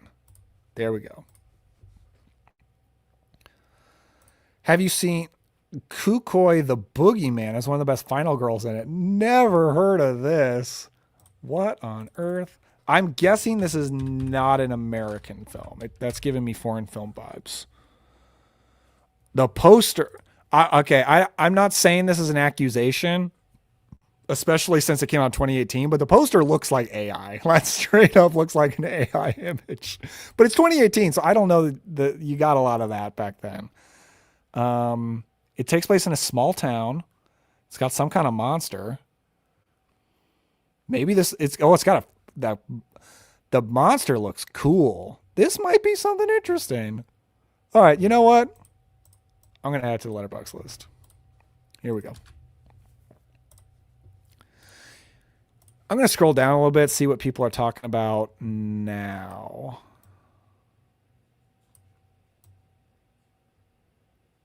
Ooh, I got another super chat.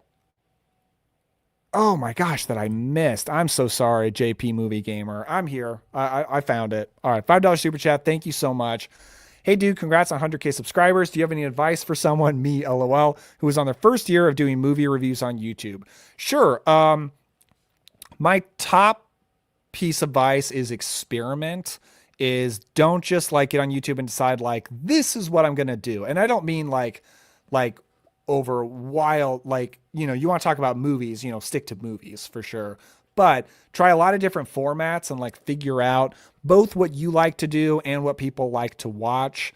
Because like when I started this channel, I didn't think I was going to release just a two list videos per week. Like that wasn't really the plan. I just tried a lot of different stuff, kind of figured out what worked, both what people like to watch and what I actually like to do, and just kind of settled on the vibe of it. So just experiment, try lots of different stuff. Yeah, there's movie reviews. There's also lists. There's deep dive, full spoiler reviews. Honestly, like if you want to get views, the best thing you can do is deep dive, full spoiler reviews of movies. Like that's the most popular movie thing on YouTube for sure. And so that do it for fun, just like make videos because it's fun, because it probably won't have like a lot of results for a while. That's usually how it goes, although some people break out really, really quickly. Watch a lot of movies, watch a lot of different kinds of movies. Um, if you can like read film criticism, that's good. It kind of like expands your vocabulary, or like listening to podcasts, but like podcasts and books, I think is like the best way to actually expand how to talk about movies rather than YouTube, which is often a little bit more surface level. Um, and then learn how to actually market. So like thumbnails and titles are actually like really, really important if you actually want people to watch the stuff. So put a lot of emphasis and work into those. For thumbnails, I use Canva, but you could use something else. You may already be amazing at thumbnails. I don't know. Yeah, that's my advice. Susan says, I like your explanation about Silence of the Lambs. That makes sense. And I think I'm going to have to consider it a horror movie now. We have a convert. Thank you. Oh, very cool. Oh, geez. Okay, yeah. Where are you going to put your silver play button? Let's go ahead and unbox this thing. Now, technically, I should hide my address, I guess. Technically, I have unboxed this already. I wasn't planning on it. I planned to just do it with you guys here, but it actually got delivered on the day during my son's third birthday party. So we had a bunch of family here. So like, there's a bunch of family there. I get this. I unboxed it for all of them and I showed them, but I did put it back in the box and I've kept it in the box ever since. So let's open this thing up. It's got a letter from Neil Mohan, YouTube CEO. Not gonna read it all for you guys, but there it is. Very cool. And there it is. It's a little lighter than I expected. I don't know why I expected it to be heavier, but it's got a decent weight to it. Oh, look at that. Like in the mirror, you can see what I'm seeing on my screen. But it says presented to the Cobwebs channel for passing 100,000 subscribers. It's silver and feels good. It's very cool because like, you never know what's going to happen with a YouTube channel. And like, YouTube channels can get very popular and then they can die off. It happens. I don't know if I'll be doing this forever. I would like to, but you just never know. But no matter what happens, I'll always have done this. And I'll always have this to commemorate it. And that feels good. I think I've got like a small piece of wall between two doors over there. And I thought I might put up like a little shelf and to kind of rest it upon and put it over there. That's my idea. I don't think I'm going to put it in my background here because I don't think it fits the vibe. I think I want to keep things a little spookier back there. But yeah, thank you all. Thank you all for making this happen. Very, very cool. I also thought I would just go over like a little Blu-ray 4K haul. I've just picked up a few things recently. I just posted these on my Instagram today, but I just got these in the mail. I got these in Amazon did a buy one, get one half off sale, which I only knew about because of Mid-Level Media, because he posted about it. And he's a good person to follow for sales. And this one I've been wanting for a little while, Monkey Shines on 4K. I love Monkey Shines. I think it's a phenomenal 80s horror movie from George Romero. And this had a Scream Factory Blu-ray a while ago, but it went out of print. And I never got it. And I'm glad they put it out on 4K, so I was now able to get it. That's great. And then the Sabrina remake. So somebody on the picture where I posted these, somebody commented like, I don't think anyone's ever held those two movies together before. Like I might be the first one. But I love the Sabrina remake. I think it's a fantastic romance movie. The original Sabrina from Billy Wilder, I don't love it. I think like, because there's just no chemistry between Audrey Hepburn and Humphrey Bogart. He's ridiculously too old for her. The character's supposed to be a little older, but not, I think it's too much. And, but this, Julia Ormond and Harrison Ford have incredible chemistry. And I just think it's so much better. And it's directed by Sidney Pollack. So, it's not Billy Wilder, but Sidney Pollack's no slouch. And it's really good. And then I got a couple of things from Vinegar Syndrome for their subscriber week sale. This one I did already talk about in a video, but I got the cinematograph release of Thieves Like Us, which I picked up because it's based on the same novel as They Live by Night. And They Live by Night is my favorite classic noir film of all time. So I thought, yeah, let me see this different version of it. This one's starring Keith Carradine and Shelley Duvall. And they are fantastic in it. The movie itself isn't fantastic. I have already watched it. It's nowhere near as good as They Live by Night, but I liked it. I enjoyed it. It's way more of like a chill 70s hangout movie, but it takes place in like Prohibition times, 1920s, I think. And it has a really good like sense of place. And it's a Robert Altman movie too, which is cool. So I liked it. And then I got the VSU for Daryl. I like these VSUs. I'm not dogmatic about them. I don't need to pick them all up. They've released a lot of movies I don't care about. But this one, it's an 80s cult movie about a kid, and it's a sci-fi kind of thing. And I've heard it's pretty fun. I've heard good things, and it was pretty cheap in the subscriber week sale, so I picked it up. That's my little Blu-ray haul. Oh, Chris Bayer says, have you ever done a live movie watch along? I did do one recently on somebody else's channel. I did it on Fachi Cinema's channel. We did it for Scream 2. I don't think I'll do it here. I enjoyed doing it with Fachi, and it was fun, but I don't really enjoy like having pressure to talk while I watch a movie. That's just not, and also like I don't consume watch alongs. Like I've never participated in or watched a watch along ever. I just don't think it's my thing. So I don't anticipate doing one anytime soon. Let's see. I've actually never seen Falling Down. I've always heard good things. Joel Schumacher, but I've never seen it. Wherever it ends up, there'll need to be some cobwebs on it. I should put some cobwebs. The weirdest thing, I was at, me and my family, we went on a walk in the neighborhood today, and we passed by a house, and they've still got a bunch of cobwebs outside their house, like Halloween decoration cobwebs on the bushes and stuff. I can't believe those things survived the winter and all the snow we got, but somehow they did. It's amazing. Oh man. Whoa, we got Davey Deathray in the house. Hey, man, thank you so much for being here. Huge congrats on 100K subs, Daniel. Your channel has been, continues to be such a massive inspiration. All the love to you and your fam. Thanks, dude. I appreciate that. I've also been on Davey Deathray's channel a couple times. It's always a good time.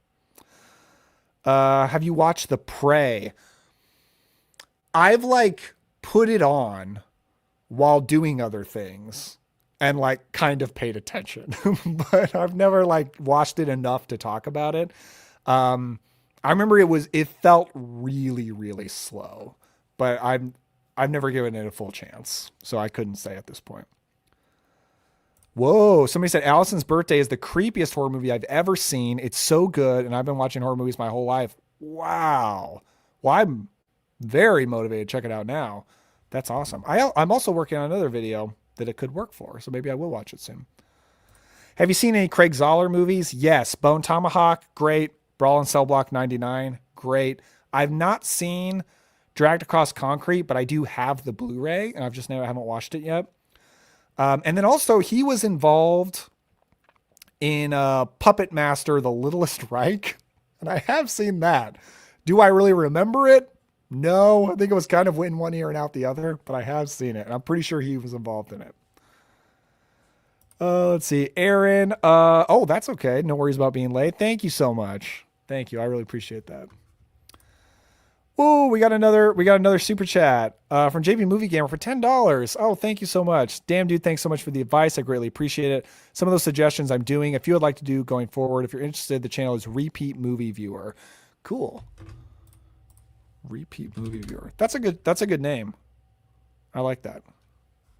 That kind of, I don't know what you're doing yet, but that kind of suggests deeper dive reviews. It suggests you're watching movies repeatedly. But cool. Right on, man. It looks like, especially for that last thumbnail, it looks like you had a good quality camera. So that is good. All right, let's see. I think I've seen Secondhand Lions. That's with Michael Caine. But I think it was when I was a kid. I don't really remember it. Let's see. I'd say Allison's Birthday is cult horror, not folk horror. Often they are one and the same, though. I don't know for sure. I just know that's what Severin called it. They put it in their folk horror box set. Have you seen Hiding Out from 1987 with John Cryer? Such a random but fun adult going back to high school to hide from the mob. That sounds fun. I'm telling you, any 80s comedy, I'll watch it. And I'll probably have a good time with it. So I'm going to put that on the list. That sounds fun. Let's see.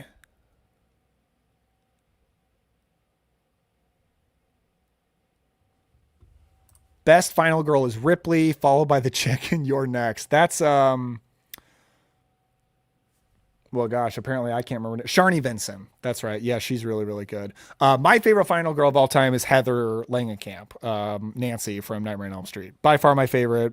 No, no contest for me. Hey, is your hair falling out, bro? Oh, absolutely. Yeah, it's not really like it's just it kept on receding, and it was actually during COVID lockdown. I just shaved it. Otherwise, I don't think I would have done that. But I was tired of like trying to cut my hair myself, not being able to go to the barber. So I just shaved it all off myself, and it just hasn't really grown back. Like it'll grow back like around the sides and back, but it just doesn't like grow back here at all, and it grows back very weakly around here. I kind of already I always knew that was going to happen because my mom's biological dad went bald young, and generally you get it from like your mom's side of the family. So I kind of always expected it. Happened earlier than I expected, but I really don't mind, honestly. Like I just shave my head consistently, and I wear hats when I want to. Sometimes I don't wear hats. I wear a hat always on camera because I just think it looks a lot better on camera, and it's just kind of become part of the channel's look. But yeah. Let's see. Oh, we got another super chat. £2, I believe that's the symbol. From Alvis. No message. Very ominous. But thank you so much. I really appreciate that. Try old time radio horror. Lights out, escape suspense. I have listened to some old time radio. Like my dad and I used to enjoy those back in the day.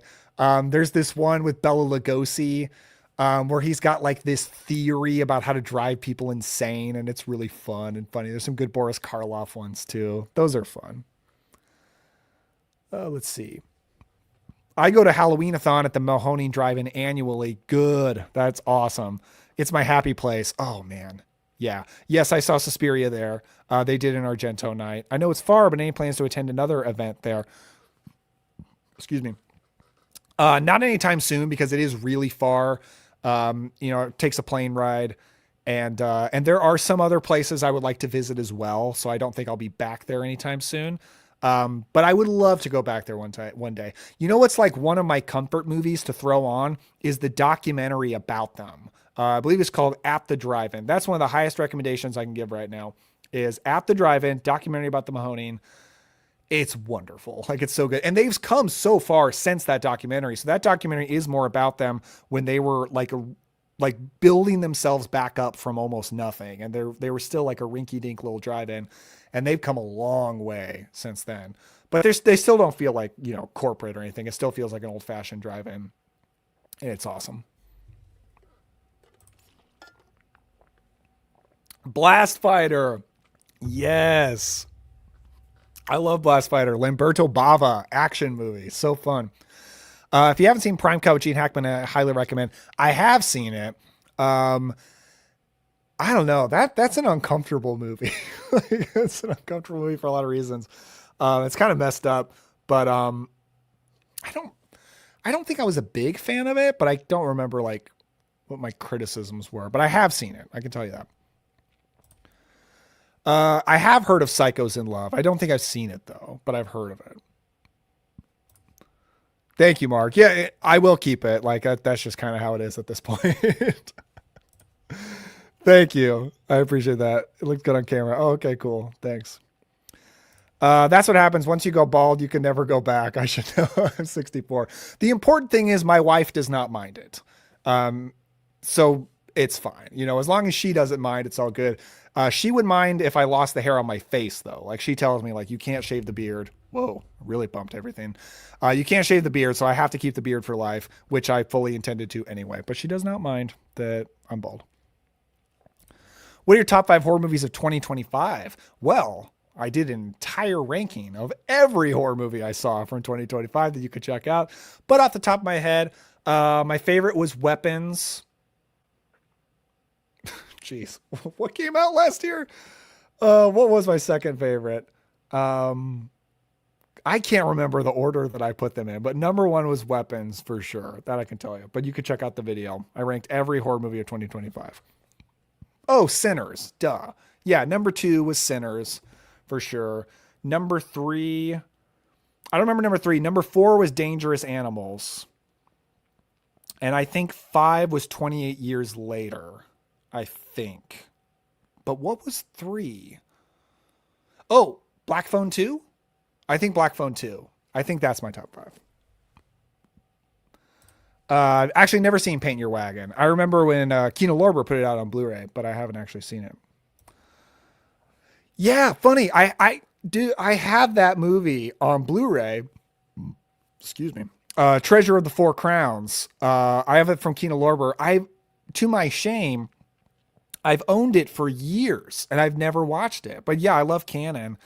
That's going to go on the list. It feels silly to put it on the list because like I literally own it, but that hasn't helped all these years. So it's going on the list. Thank you for reminding me of that movie. Where you live? I live in Missouri. So right smack in the middle of the country. I've not seen Dark Places. No, Christopher Lee. That's cool. It's not a bald head. He's just solar powered. Oh man. I've heard of Dracula and Son, but no, I've not seen that. Let's see. Can you recommend a few films from the 1950s? I'm gonna say In a Lonely Place. It's a Humphrey Bogart movie, probably my favorite Humphrey Bogart movie. It's a noir, very intense, very dark. Him and Gloria Graham. In a Lonely Place. Let's see. I'm gonna pull up my letterbox and go to movies I've watched and filter it through 1950s. Then I don't have to go off the top of my head. Let's see. Ooh, Day of the Outlaw, great Western, snowbound Western. Black Pit of Dr. M is a Mexican horror film. So far it's my favorite Mexican horror film I've seen. And I showed it to some friends this October and everybody enjoyed it. So I can vouch for that one. Other people like it too. Let's see. Ooh, I Married a Monster from Outer Space. Sounds like a super schlocky 50s sci-fi movie. And like it is, but it's also better than you expect. And it has some interesting commentary to it. And it's good. It's a good movie. And then I'm going to say, what's one more banger to shout out? Maybe something a little bit more obscure.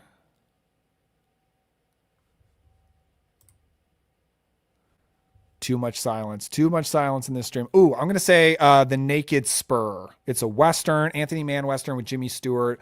Also very dark and intense movie. There's a lot more darker movies from the 50s than you might expect. That's a great one. Okay. Really curious, how old are you, bro? 32. Gonna be 33 this year. All you have to say is you grew taller than your hair was willing to do. There you go. Okay, I actually didn't know Psychos in Love was an 80s movie. I must be thinking of something more modern. I thought this was something more modern. I don't know Psychos in Love. I think that's going to have to go on the list. 1987. Okay, cool. Let's see. It amazes me that you can recall these movies sometimes off the cuff. I can hide my own Easter eggs. I have a great, well, I guess not great because especially once I go live, like I go blank out on a lot of stuff, but in general, I do have a great memory for movies, but I don't have a great memory for a lot of normal people stuff. I think I just fill my head with so much movie stuff that I forget normal things. Oh boy. I didn't choose this life. It's just how it is. Which real life horror movie filming locations are on your travel bucket list? It's hard for me to think like that at this point because like, you know, I'm a dad of a little kid and, it's going to be a while before like travel is more of a big thing in life. I will say like the next place I really want to go is Salem, Massachusetts. So I guess anything filmed in Salem, Massachusetts, like I just want to go there in general for just the spooky witchy vibes. But as far as like actual filming locations, I don't think I'm a big filming locations kind of guy. I think, you know what? It would be cool to see all the stuff from The Fog. I'm going to say The Fog. That would be awesome. Let's see. Yeah, Night of the Hunter, great 50s movie. Absolutely. A lot of titles are getting hard to get a hold of. Yeah, especially like I think I was a Blu-ray collector, still am a Blu-ray collector, but I'm not as intense of a collector as I used to be. During like the perfect time when just these companies were pumping out tons of old movies.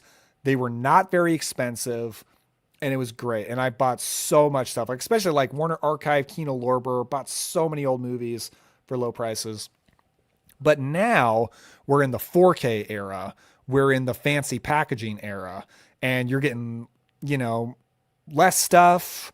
It's way, way more expensive.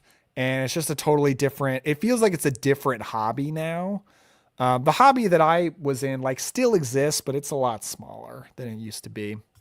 Anyway, you know what's crazy? I've actually not seen Abstentia. That's one of Mike Flanagan's early movies, and for some reason, I'm just never. That might be his only movie I haven't seen, I think. But I do really need to get around to that.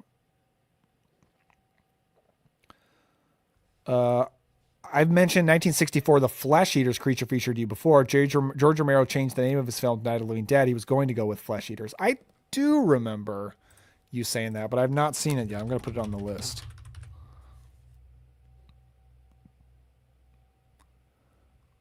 There it is. The Flesh Eaters, 1964, from Jack Curtis.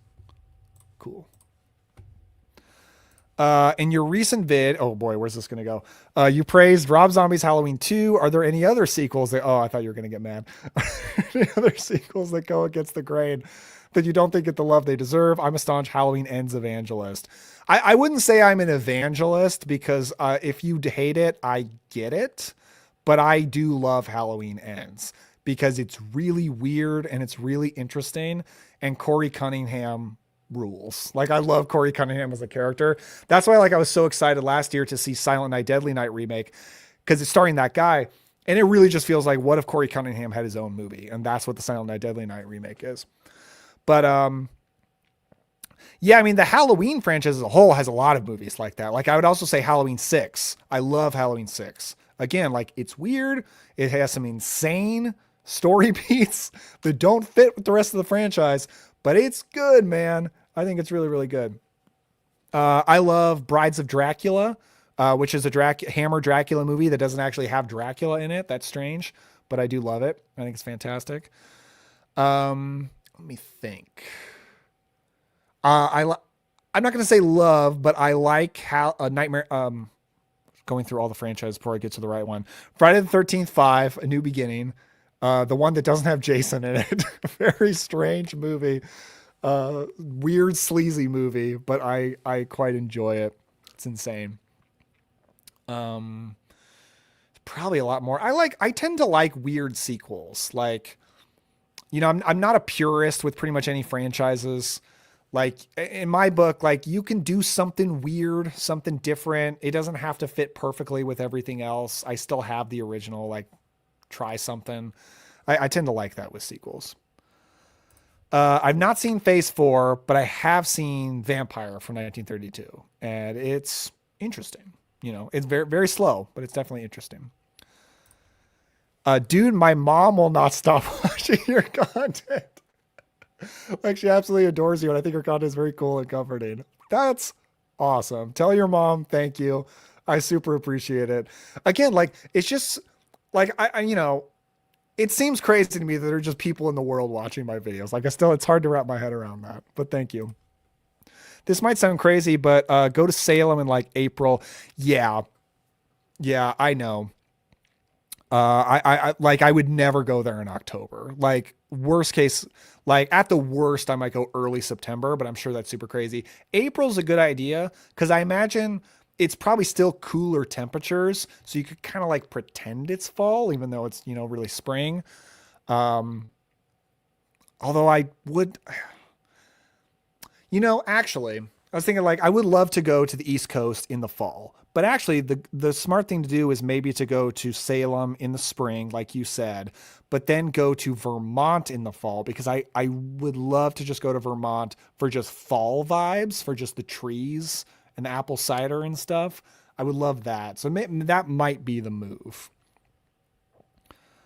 Try J Horflick Suicide Club from 2001. Now that I said that word, this video might get doxed or something. I don't know. From 2001, craziest opening scene ever. Terry Talks Movies. Okay, cool. I've never heard of that movie. Interesting. I should ask my buddy Keith about that. Keith is like my Japanese Asian horror in general expert, so I should ask him about that. What's the first horror movie you ever saw? I actually guested on Sledgehammer Horror's channel, and they do a series called My First Horror Movie. So I did a segment on there, and mine was Dracula 1931. I can't tell you, like, my first horror movies were definitely the Universal Monsters movies. Like, maybe my first was Frankenstein. I couldn't tell you for sure. But Dracula was the first movie I can remember being obsessed with. Like Dracula was my first favorite movie with Lugosi. So that's my answer. Let's see. Lately, I've been quite enjoying really bad acting in movies. Yeah, I'm not one of those people that thinks like a movie needs to have great acting or good acting to be good. Like, I think even if the actors are bad, if they're like charming and kind of like likable in a real way, like you can tell that's just kind of how the person is, it can work. And there's a lot of like low budget horror movies that have that where it just kind of fits. Never seen Bloodline. Sean William Scott. I've heard of it. I remember when people were talking about how he did a horror movie, but no, I've not seen it. There's a book called Season of the Witch, where he and his family spent an entire month in October in Salem. It was pretty interesting. I bet that's interesting. That's cool. Thank you so much. Yeah, such a vibe. That's the compliment I want. So thank you. Be honest, are the Leprechaun movies worth watching? I have actually, take away my horror fan card if you want. I've only seen the first Leprechaun, and I did not think it was very good. I like Rumpelstiltskin a lot better, which is from the same director and is also like about a short little crazy monster. Rumpelstiltskin is pretty good. Leprechaun, not a fan. I've heard some of the sequels are better, like maybe 2 and 3 are better, but I've not seen them. Let's see. Oh my gosh. Pick your perfect ensemble horror movie, anyone dead or alive. Jeez. Well, I got to get one of my like 60s, 70s boys of Christopher Lee, Peter Cushing, Vincent Price. I think I'm actually going to go Cushing. We're going to get Cushing in there as the older, wiser cast member. I'm going to put Barbara Crampton and Deborah Foreman in there for my final girls. And then tough. We could throw Tony Collette in there for Hereditary cred. I feel like I need like a young guy, but I'm like, who are like the young? Who are my Scream Kings that I can throw in there? I'm gonna Google Scream Kings. Let's see. Who are the guys? Ooh, somebody's saying Justin Long. That's a really good pick. I might throw Justin Long in there. No, Justin Long, I'm kicking out. I'm putting in Matthew Lillard for sure. Anytime Matthew Lillard shows up in a movie, I'm so happy. And then let's get Tony Todd in there. There's my cast. Have you ever watched Last Night in Soho? Yes, big fan. Really, really good movie. That movie, I have the weirdest story about Last Night in Soho. So, not long after I watched that movie, I had a dream, like very much inspired by that movie, where like I was going back in time to the 1960s. And I decided now that I'd gone back in time, I was going to go to a Frank Sinatra concert because I love Frank Sinatra. And I went to the concert, I sat down, it was going to start, and I woke up. And I was like so sad. I was like so sad I woke up and like, oh, that's not real. But then I thought, you know what? Can't go to a Frank Sinatra concert, but I could go to like a jazz concert. And the first like modern jazz artist that I looked up to see if he had any concerts near me, which is rare because usually jazz concerts are way more common overseas than in America, was Tony DeSere. I really like Tony DeSere. And he had a concert like in a couple of months really close to me, which was crazy. And I bought tickets and my wife and I went and it was awesome. And I like credit Last Night in Soho Dream for the fact that I knew about that concert and I got to go. Anyway, Have you seen People Just Do Nothing? Is this like Seinfeld, the show about nothing? The BBC UK series movie. The main actor and yourself could have been separated at birth. Is it Tom Felton? Because when I was growing up, I was always told that I look like Tom Felton, who's Malfoy in the Harry Potter movies. I'm gonna look up what this guy looks like. Um, Steve Stamp. I'm guessing. Okay, I'm gonna go ahead and share my screen here,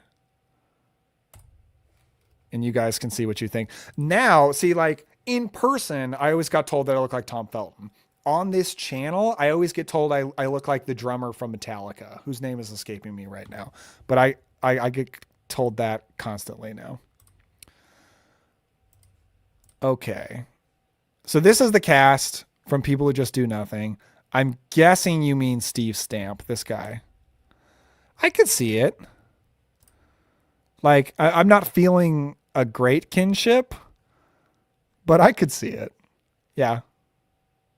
Okay, cool. Steve Stamp. Interesting. That was a fun little detour. Let's see. Happy for you. Thank you, EZ. And thanks for answering our questions. I've got Black Phone 2 and I'm getting ready to watch it. Good night, my man. That's awesome. That's a much better thing to watch than me. I love Black Phone 2. Enjoy. Have you seen Argento's Do You Like Hitchcock? Actually haven't. No, I'm pretty deficient on modern Argento. There's a like from 2000s Argento. I don't think I've seen any. Like I don't think I've gone farther than Trauma. Yeah, crazy. I know. I need to see a lot of like Sleepless is one I've been hearing good things about recently. Like I think I definitely need to check that one out. You could do all the fall stuff in the Berkshires and Massachusetts. Yeah, I'm sure. Like anywhere in New England, I'm sure I could. Vermont's just always been like the dream. Fat Cat Labs. I've been watching you for the last year. Your channel has somehow helped with my depression and it's made me feel a lot less lonely. I know it's parasocial, but thank you for your content. You are great. Thank you so much. And I understand, like I love, YouTube and podcasts and I have for a very long time. So I totally get it. And I feel very honored that I could offer that. So thank you for telling me.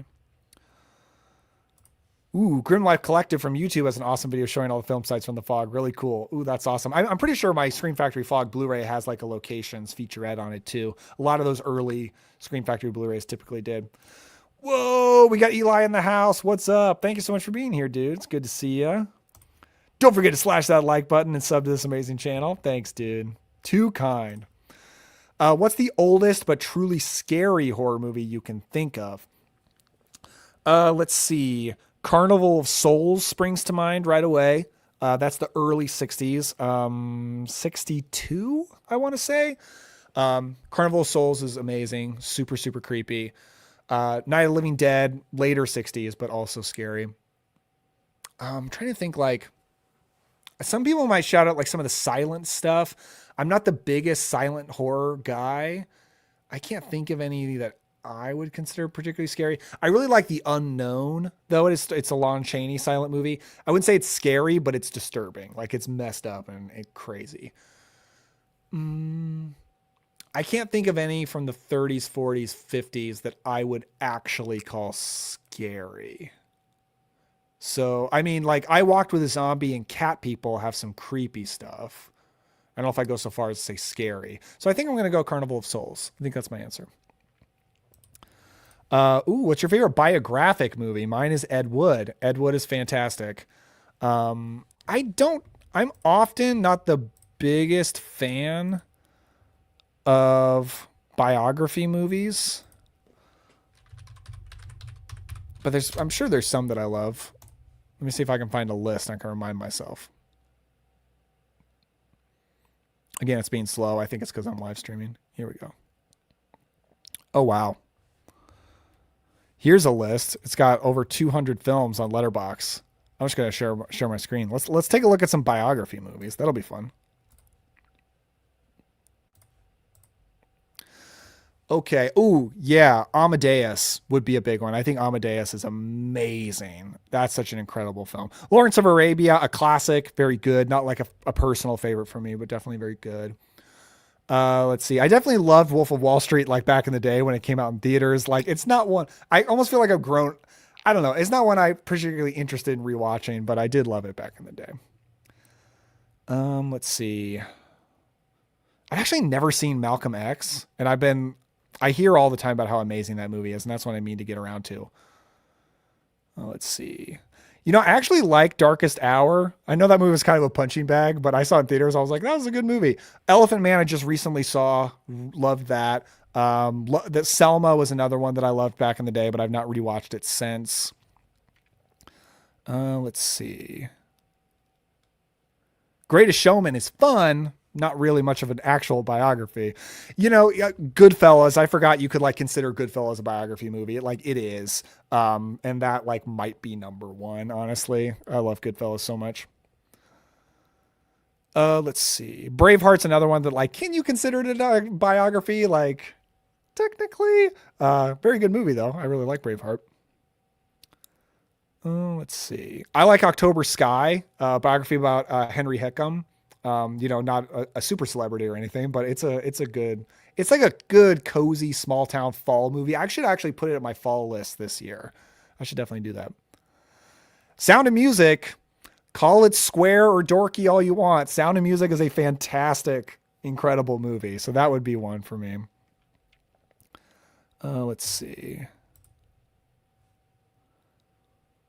I haven't seen a lot of biography movies.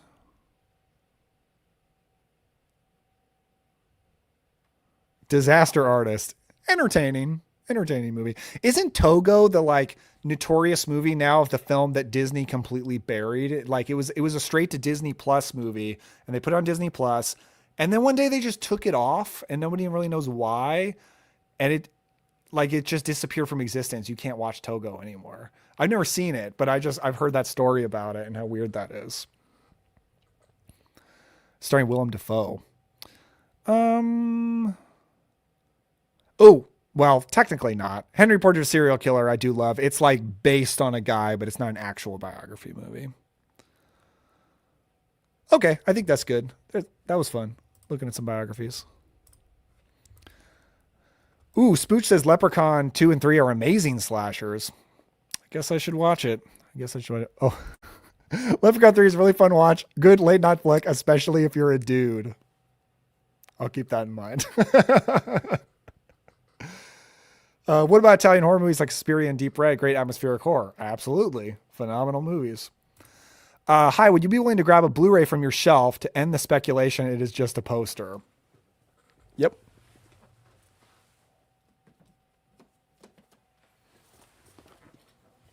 I had no idea there was any such speculation, but from my Criterion collection, we got Something Wild, one of my favorite movies of all time.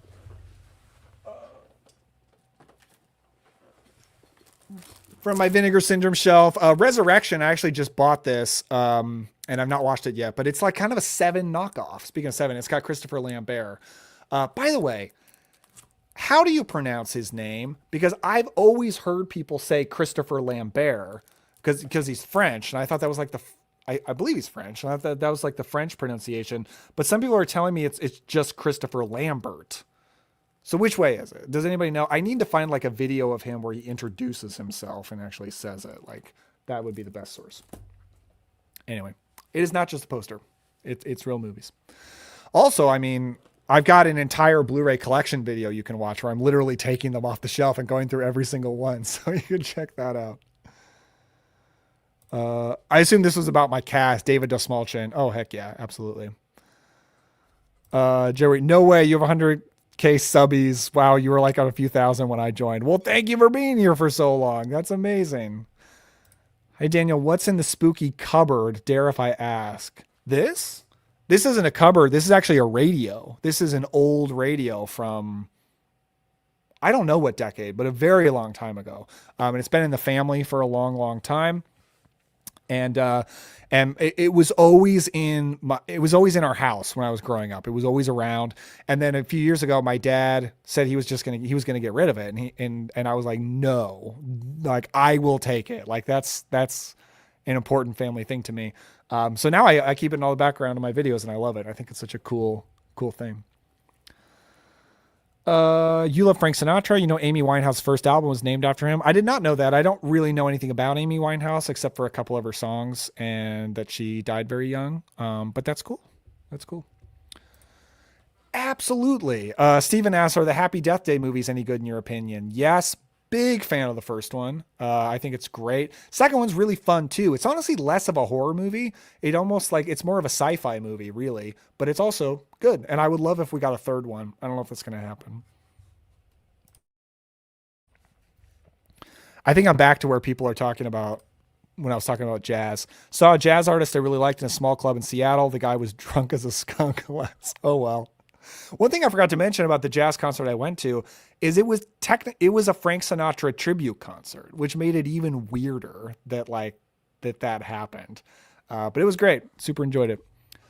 Yep, I see it, Malfoy. Yeah, I even got I would get when I was like a teenager, I would get stopped in public for people to like tell me that I look exactly like Draco Malfoy. Because when I had hair, like it was pretty blonde. So I always been told I look like Paul Bartel. I can see it. Yeah, I can see it. If you're a Frank Sinatra fan, have you seen The First Deadly Sin, a cop thriller he made? Actually, no. I have seen him in a few movies, like The Manchurian Candidate. Great. I've seen him in a few, romantic comedies, like his stuff with Gene Kelly. The Tender Trap, pretty fun one that he did, co-starring with Debbie Reynolds. So I do like him as an actor. Oh, and From Here to Eternity, which I think he won the Oscar for, of course, but I've not seen The First Deadly Sin. Fun fact, though, Die Hard was originally contractually obligated to be a Frank Sinatra movie. It might have been because of this movie, but I think he did a cop movie and Die Hard was connected to it somehow. And contractually they had to offer it to him first. But of course he's really old by that point. So they're just like, please say no. And of course he did say no. And we got Bruce Willis and everything, but yeah, really, I wish I could remember all the details of that story, but really, really weird thing. Yeah, that's it. Lars Ulrich. I get told constantly in my comments that I look like him. And I've looked him up and I'm like, yeah, okay. I can see it, but I don't see it super clearly. Congrats on 100K. Would you ever consider doing a top 10 film movie score list? I would consider it. The problem is I don't think I'm knowledgeable enough about music technically to be able to discuss the music beyond describing that I think it's good. That would be hard because I know how to talk about movies, but I don't really know how to talk about music. So that'd be a hard video to do. Let's see. Yeah, Eli, I know. I do need to watch Argento's Dracula 3D. Whenever I think I need to complete Argento's filmography, I need to watch all of his movies. And then I'm like, but then I gotta watch his Dracula. And I love Dracula is my favorite fictional character of all time, and the Dracula story is my favorite story ever told. But everything I've heard about his Dracula just makes me go ugh, I don't want to watch that. It sounds horrible. Yeah, I do want to watch the Stendhal Syndrome. Yeah, Vinegar Syndrome's been on a tear of releasing all of his movies on 4K that are not on 4K yet, which I think is cool.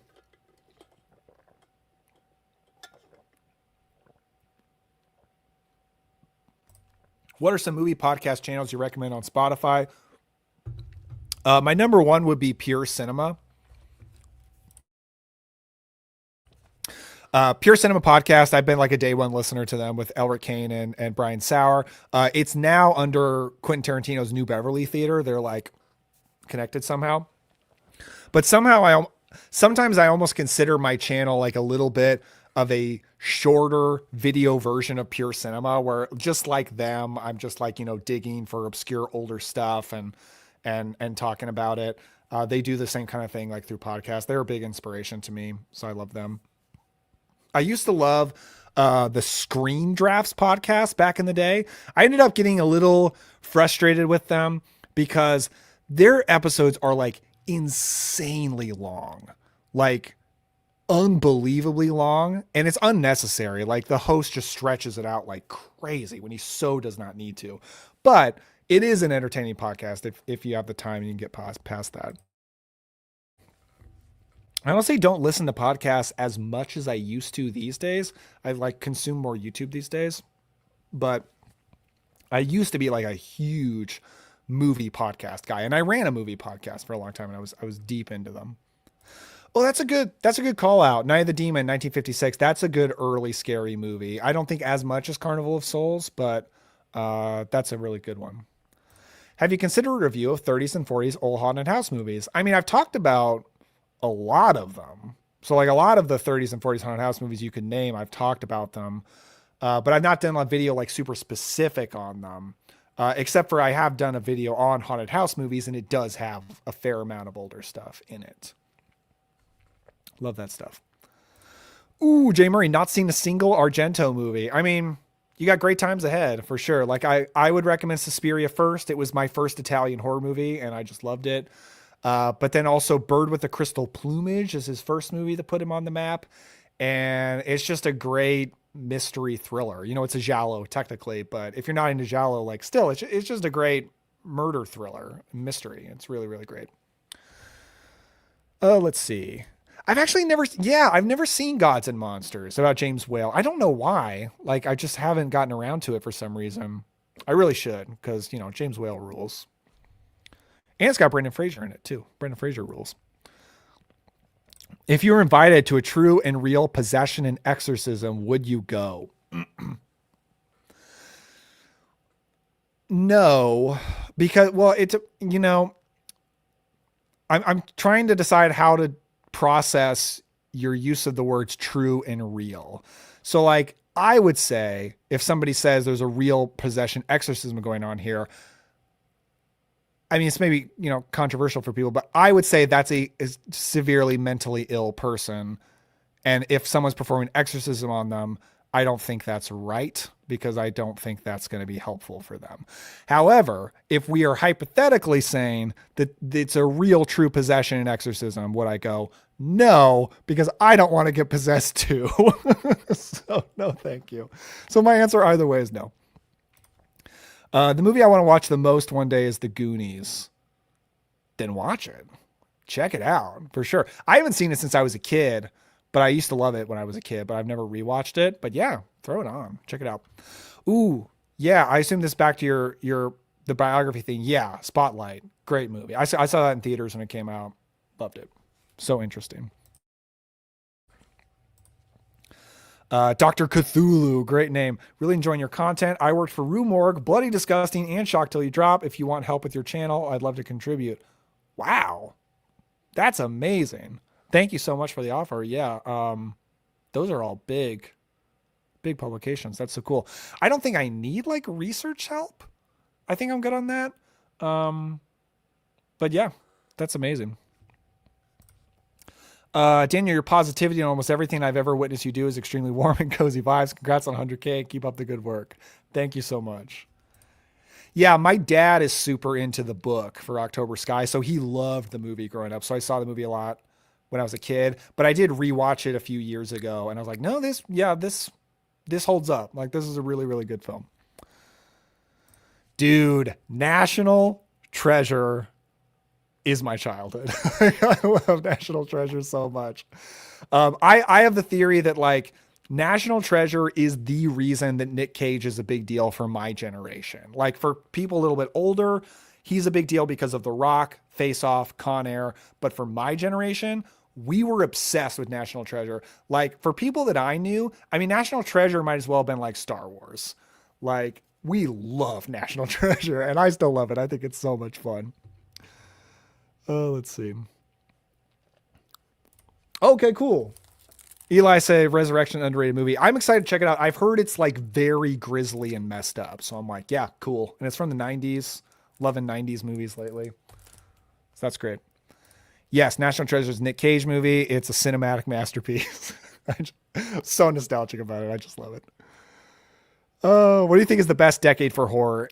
It's the 80s. Like, and that's the basic answer, but I think it's the basic answer for a reason. I think it's the 80s. Some people point to the 70s, and the 70s is like one it's in the conversation for like the most groundbreaking, and it does have several movies that are massive landmarks. But as far as like sheer volume, I don't think the 70s compares to the 80s in terms of just how many movies, like how many great movies. but also just how many movies. Like there were just an insane amount of horror movies that got pumped out in the 80s. So there's so many great ones. I like movies about treasure hunting. Same. I used to watch a strange movie series called The Librarian. I've never seen them, but I've seen those covers around. And my boss at my last job, she talked about those movies a lot.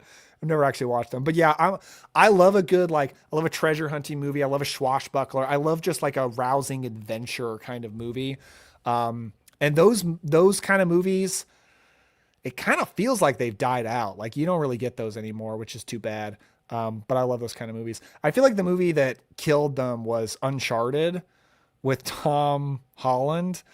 That movie was like, it just didn't understand what makes those treasure hunting, rousing adventure movies work. Like it just didn't get it. And I feel like we've never gotten another one since then. Anyway.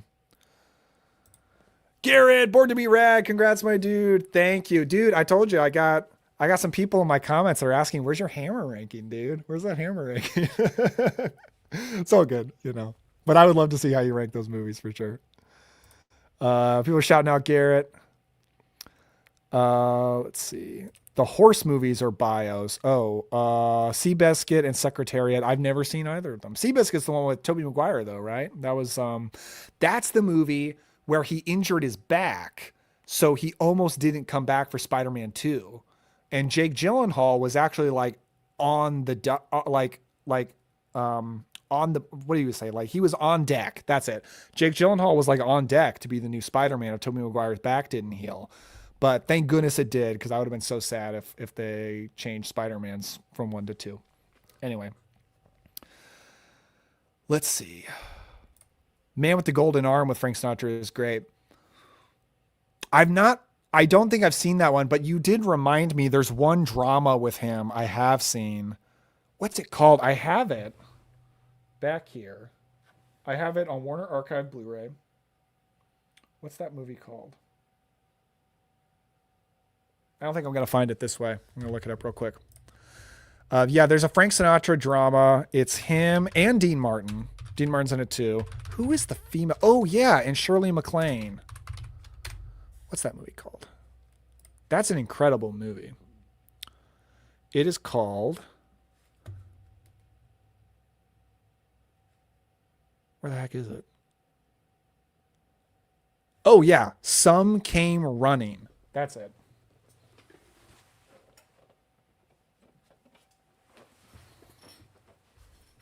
You guys can probably see my pajama pants, I'm guessing, when I scoot back there. Yes, I'm wearing pajama pants. Some Came Running. Sinatra, Dean Martin, Shirley MacLaine. That's an amazing drama. It's so good. But I've not seen The Man with the Golden Arm. Anyway. All right. Love the channel so much. Started watching so many horror films since this channel. Thank you. Thank you. That's awesome. I love that I'm getting more horror movie watching out there. That's awesome. Let's see. Support for Stendhal syndrome. Oh, cool. Just watched Bird with the Crystal Plumage today for the first time. It's definitely not the best, but it's a good directorial debut. I would also agree it's not the best in terms of the best Giallo, but I do really like it. Really, really enjoy it. My favorite Giallo is Argento's Tenebrae. That movie rules. Argento's Dracula is a travesty of a film. It's hard to believe he made it. That's what like everyone says about that movie. Like it seems like no one likes that. Oh, let's see. You have to watch Ken Burns' History of Jazz, Louis Armstrong's Mob Ties, Billie Holiday jumping off stage and beating the crap out of two sailors. It's a 10-part adventure. I bet that would be great. Yeah. Like I love music, and like pretty much anytime like I'm in the house, if I'm not watching a movie, like I'm listening to music. But I'm not like knowledgeable about music. Like I don't study music like I do movies, but I love music. Other than watch time, how long does production of a video usually take you? What's your usual average turnaround time? Yeah, watch time, I assume you mean like other than watching the movies to prep for it. Usually one of my normal videos I film in about 40 minutes, but then I probably take at least a half an hour, like prepping in terms of like I don't use a script, but I will like take notes. I'll do a little bit of research. I'll kind of form a little synopsis of each movie. And that probably takes me between like 30 minutes to like maybe an hour.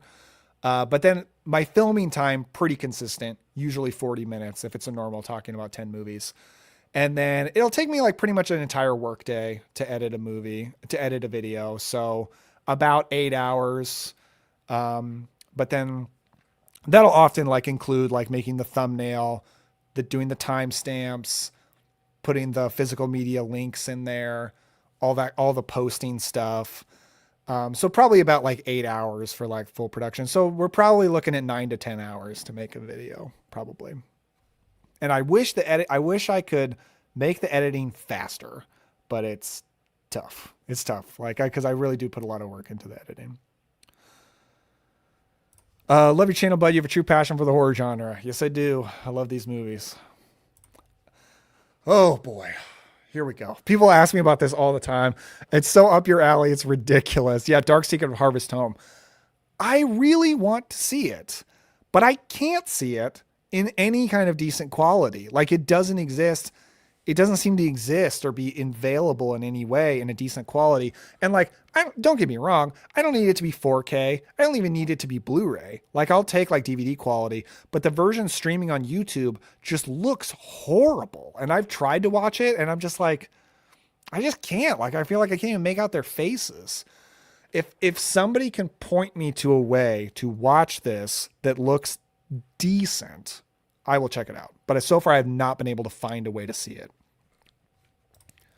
Oh, cool. Vetman found you through your collaboration with Ghost Pirate Entertainment for the Halloween event. Hope you do another one. Yeah, I would love to do another one. I was actually just thinking about that just the other day. I was thinking like I should message Kanan and see if he wants to do something because I would be so down. That was a lot of fun to do.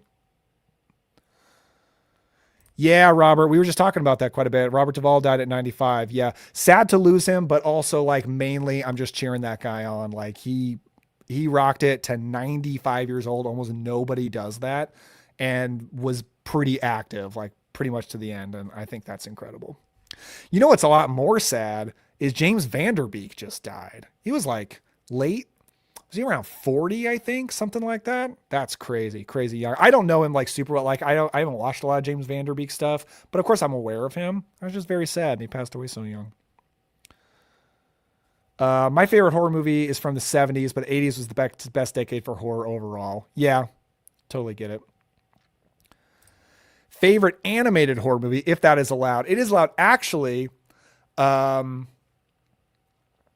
my video not coming out Wednesday, but the video coming out on Sunday is the first video that has an animated horror movie recommended in it. So I'm pretty sure, other than kids movies, like it's not a kids movie. So you can look forward to that. But like, what's my favorite? Well, if we are including kids movies, like Corpse Bride is up there. I love Corpse Bride. I've not seen a lot of like adult animated horror movies. I guess I'll just shout out the one that I'm recommending on Sunday, but it's Vampire Hunter D, which is an anime film from the 80s. I like that. I like that movie. So I'm talking about that this next week. National Treasure was your generation. Awesome. My generation is Despicable Me. Ouch. Yeah, that's like, I guess that's like my little sister's generation because we did watch that a lot growing up. But I think like by then, I think I was a teenager by then. And like it was like all my, I'm the oldest of four. So I think it was like my little siblings were more so watching that. But you know, it's cute. But I actually saw Despicable Me 2 in the theater and I hated it. I thought it was so awful. Oh boy. Let's see. What's your favorite one-off 80s slasher never had a sequel? Mine is My Bloody Valentine. Mine is also My Bloody Valentine. But my second would be House on Sorority Row. Love House on Sorority Row. I think it's like crazy underrated. Oh, dude, speaking of my language, if you dig swashbuckler movies, check out Captain Blood with Errol Flynn. Criterion finally released it. Love Captain Blood. I grew up on Captain Blood. Like we watched that a lot as a family.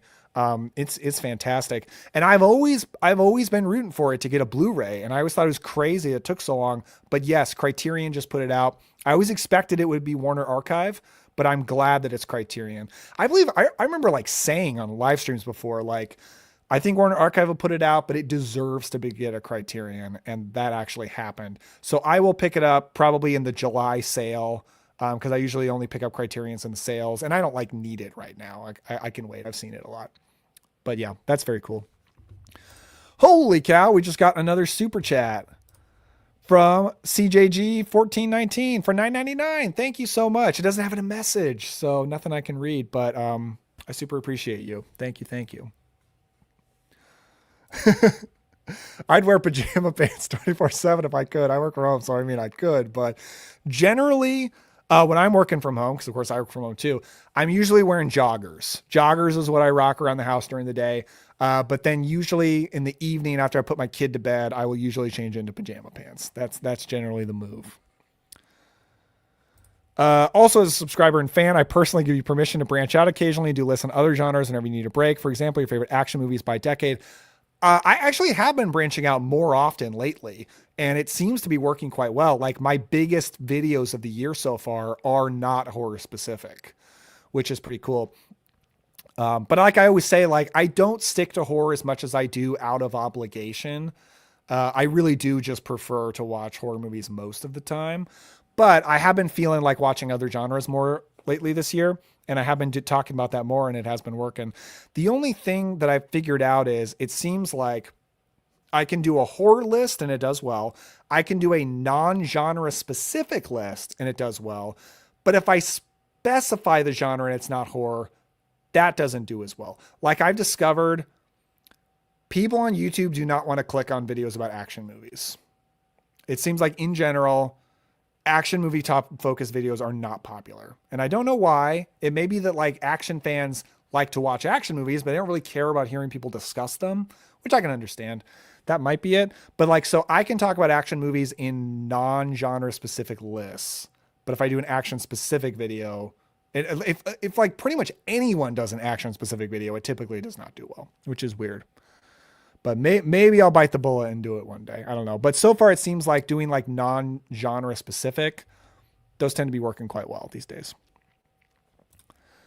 Holy cow. I watched Tammy and the Dinosaur yesterday. Great recommendation. A movie like that would never be made today.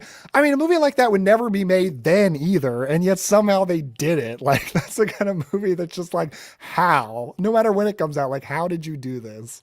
It's great. Yeah, isn't that weird? The opening credits, it says Tanny. Tanny and the T-Rex. Super strange. I don't understand. That Uncharted adaptation was an abomination to the game series. They were the best treasure hunting games of all. Yeah, like I am not a video game person. I've played very few video games in my life, but I have played the first Uncharted all the way through. It's one of the only video games I've ever played all the way through, and I did really like it. Yeah, that movie just sucks. Like I think one of its biggest problems is it forgets that you need romance and sexuality in those movies. Like you need romance in a swashbuckling adventure movie. And there's a female lead in that movie, but it's got the weirdest scene in it where they have to like spend the night in this beautiful hotel room that's like on the ocean. It's this beautiful location. And like he has his shirt off. She doesn't have a whole lot of clothes on. And then they're just like, okay, good night. And they just go to bed, sleep. And I'm just like, you can't do that in a treasure hunting movie. Like you have to have a spark there, and they just do nothing with it. And it's just like so Disney empty. I don't know. Like it's just, it sucked. Anyway, here we go. Jonas Weather, $5. Could do actors who started in horror or similar adjacent topics. The adjacent topic that I do want to do soon is I want to rank my favorite horror directors. Just haven't done it yet, but I do want to do that. That's like number one on my non-movie specific kind of thing. Yeah, I love doing the to-be list videos. Those videos usually always do well, so people really like those. I really like making them. So I do a to-be list a month, and I'll probably keep going with that. Yes, indeed. David Jones recognized 102K subscribers right now. Let's see. If you need romance, please play the entire Uncharted series. The character development is off the charts. I really just can't. Like, I do not have the time in my life at this point in my life to play video games. And I'm just not that into video games. I'm just not big into it, but I've just dabbled in it. And I did really enjoy the first Uncharted. It was fun. But I imagine like maybe when I'm an empty nester, maybe then I'll get into video games. Or maybe if like my son does and like we'll play them together or something like that. But it'll have to be something like that. Oh, let's see. Top 5 horror movies that need a Blu-ray release. Actually, This is kind of in my head right now because I'm kind of forming a video sort of around this a little bit. But the Night Flyer is probably top of my list on that. I guess it's not as on top of my head. Let me see what I've been putting down in my notes so far for this. Uh, Maybe the Night Flyer is all I have right now because I'm actually like working on a list of like movies you can't stream, and a lot of times that's part and parcel with can't with isn't on Blu-ray. So the Night Flyer is number one, but I don't have any others off the top of my head right now. Anyway, let's see. Yeah, I can't believe Tammy the T-Rex isn't a Trauma movie. It almost the funny thing is, like, if it was a Trauma movie, it would be way sleazier, but it's not really like a sleazy movie. Like in the gore cut, you get the gore, but other than that, like it's a pretty clean, wholesome movie, which is also weird. Like it's just kind of strange. I click on action movies, they feature Jackie Chan. I'm all over that. Right on. Yeah, Jackie Chan is awesome. I love the original Police Story. That's my favorite Jackie Chan movie. If you love Captain Blood, have you seen Cyrano de Burger Kick? That was horrible. I'm so sorry. Jose Ferrer in title role. I highly recommend it. Never heard of it. So cool. If it's another Swashbuckler, I bet I would enjoy it. I've certainly spent more money on movies since starting to watch this channel. Good. That's awesome. Have you seen Iron Lung yet? Yes. And I am talking about it in Wednesday's video. And it's actually kind of a fun topic because like I did not want to watch, I didn't want to watch that movie. Like everything I'd heard about it, I thought this is not for me. I do not want to see it, but I did see it and I was surprised. I was surprised. Like I recommend Iron Lung. I do. Like it broke through all of my preconceived notions about it. And it was different than I expected.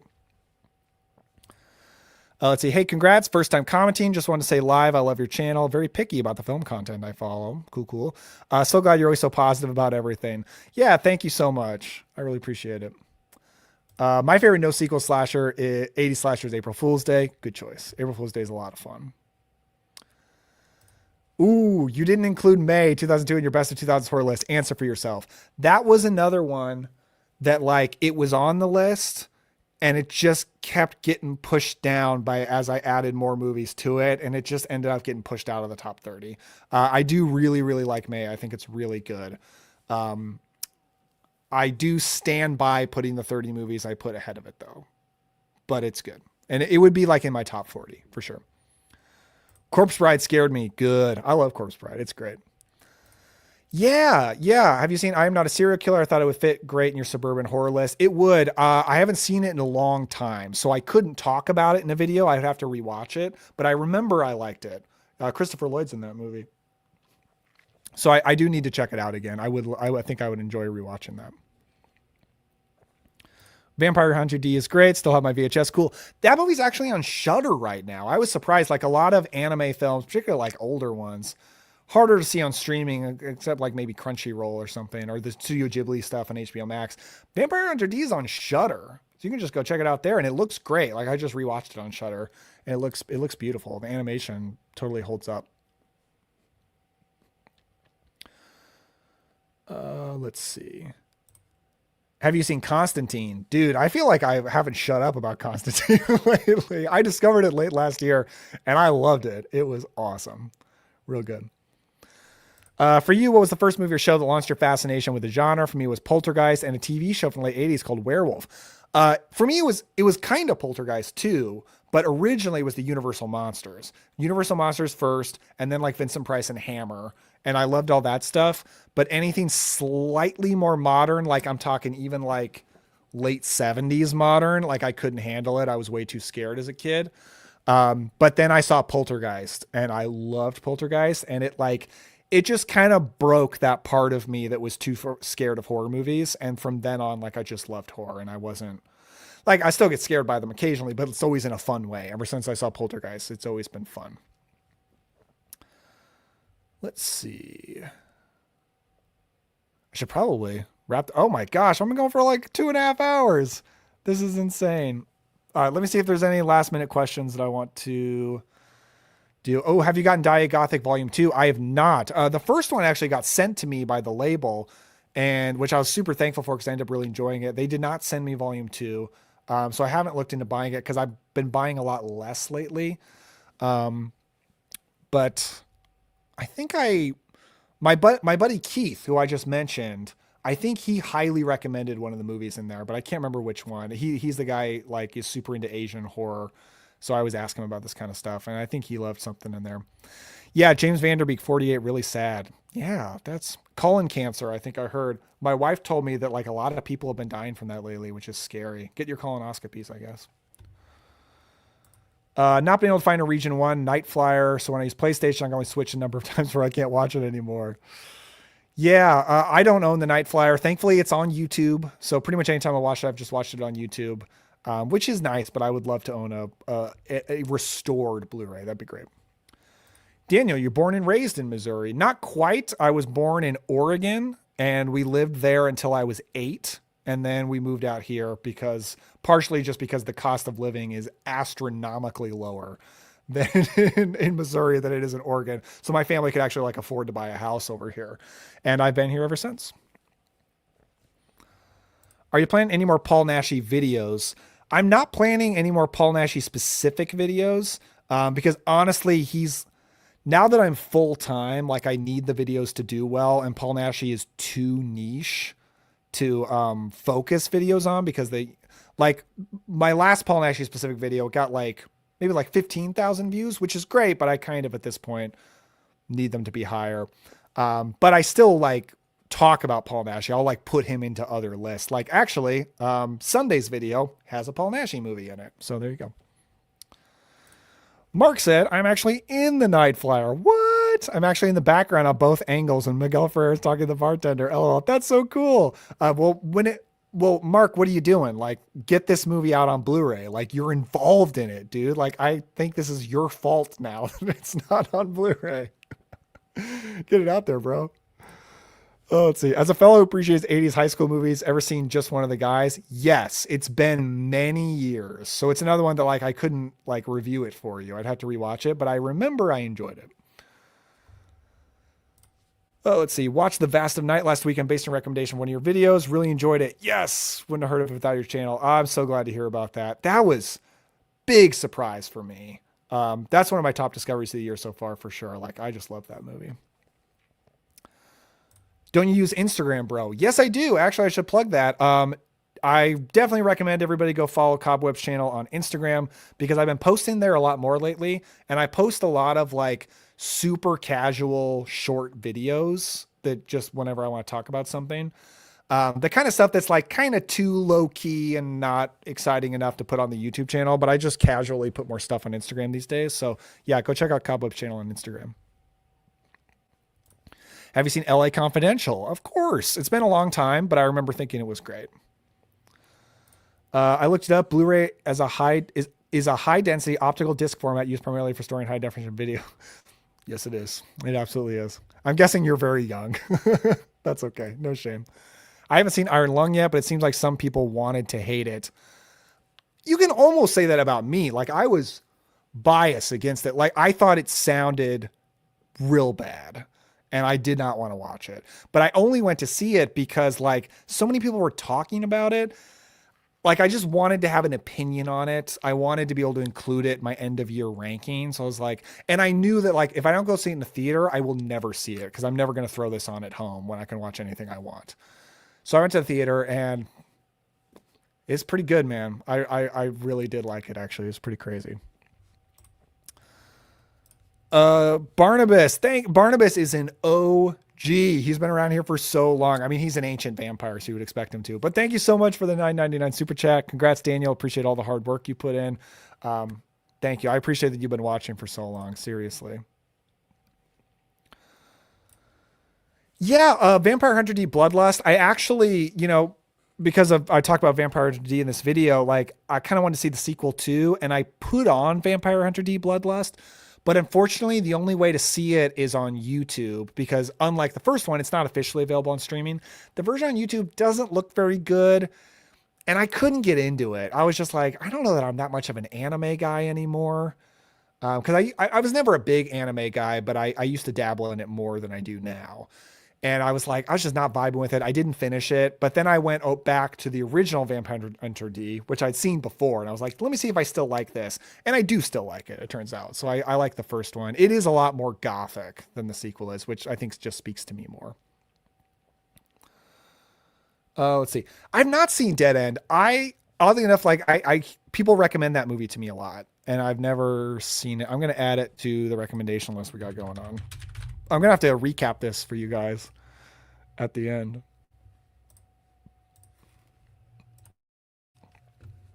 Let's see. What is the one scene or quote you'll remember most from a movie and why?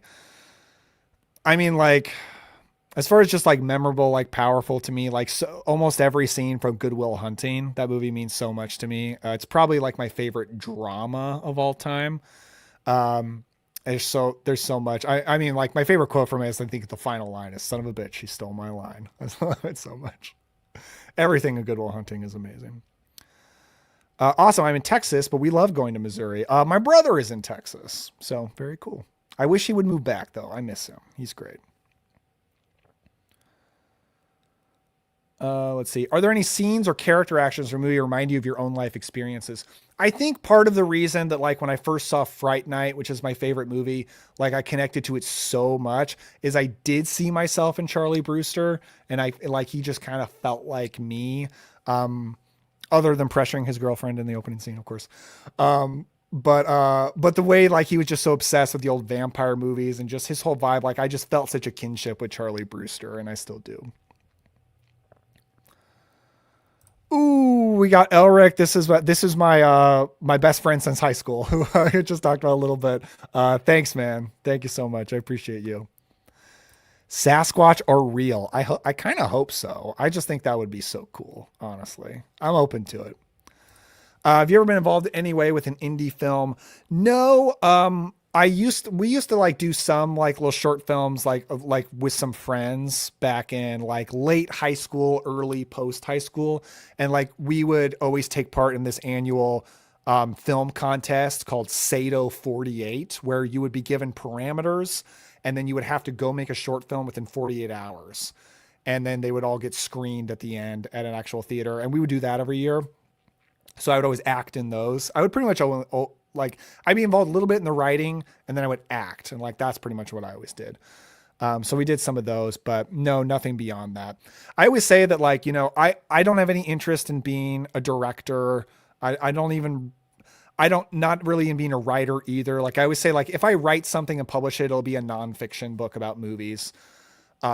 But if I could get a chance to like play a small part acting wise in an indie movie, I would take that. I would love to do that. That would be just be fun. Let's see. Midori is a crazy anime horror movie. Yeah, a good friend of mine, like friend of both Elric and I from high school, is like obsessed with anime, and he's recommended a lot of stuff for me over the years. I've seen some really really good stuff because of him. Speaking of jazz, he got me into this anime limited series called Kids on the Slope, and it's about a kid who gets involved in a jazz band, and it's wonderful. Like it's really really good. I don't watch a lot of anime anymore, but I used to watch some good stuff back in the day. Let's see. Congrats on 100K. Very well deserved. Thank you so much, David. Have you ever seen the horror film entitled The Mask from 1961? Oh, that's 3D, right? I think Kino Lorber put it out on a 3D Blu-ray, if it's the one that I'm thinking of, but I've not seen it, but I think I've heard of it. Do you ever go to horror conventions? And if so, one of the most memorable horror celebrities that you've met? Never been to an official horror convention. I have met a few horror celebrities like at movie screenings, or like movie, like kind of film festival kind of things. So I've met Linnea Quigley. She was very nice. I've met Mark Patton, star of Nightmare on Elm Street 2. He was cool. I met, I'm blanking on his name. Scott. I feel terrible. Scott, trying to read Scott Reiner, I think is his name. I'm trying to read off my Dawn of the Dead poster, but he's the guy that turns into the zombie in Dawn of the Dead. I met him at a Dawn of the Dead screening, and I got a little Dawn of the Dead poster signed by him. So that was cool. He was very nice as well. That might be it. So I don't have like a strong desire to meet horror celebrities because I don't really know what I would say, and I don't want to be weird. And like, I don't know. There are a few. There are a few people. There's just like a few people I'd love to meet. Like I was literally just thinking last night. I would love to meet Tom Holland. Fright Night Tom Holland, not Spider-Man Tom Holland. Like, because I just watched The Beast Within, which he wrote. I just feel like every time I watch anything that Tom Holland has anything to do with, it just so speaks to me. Like, I just love him so much. Everything he does means so much to me. And I would just love to just tell Tom Holland that. So, man, if I could ever go to a horror convention and he was there, that would be that would be important to me. That'd be so cool. Have you watched Haunted Ulster Live? It's pretty much the Irish equivalent of Ghost Watch. Curious to hear your thoughts. Never heard of it, but I'm highly intrigued. I'm going to put it on the list. Haunted Ulster. Oh, from 2023. Very recent. Interesting. Oh, let's see.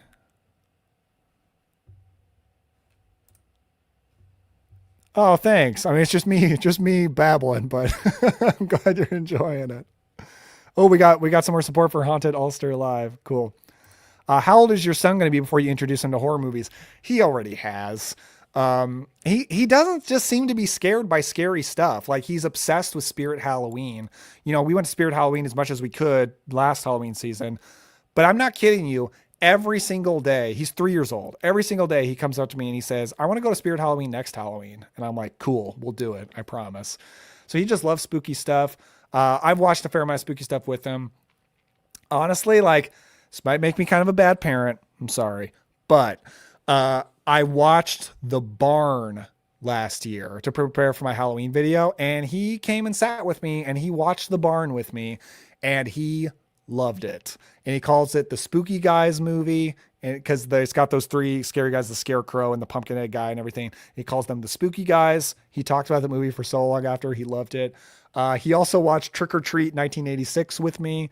He loved that, especially whenever the heavy metal music came on.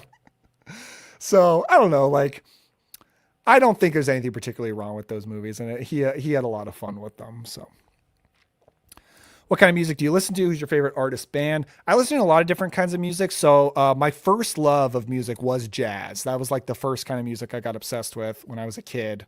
Might be weird, but Frank Sinatra is my favorite of all time. So I love Sinatra. I love like modern folk music. My favorite working band today, because I listen to a lot of old music, but my favorite band working today is called Camp.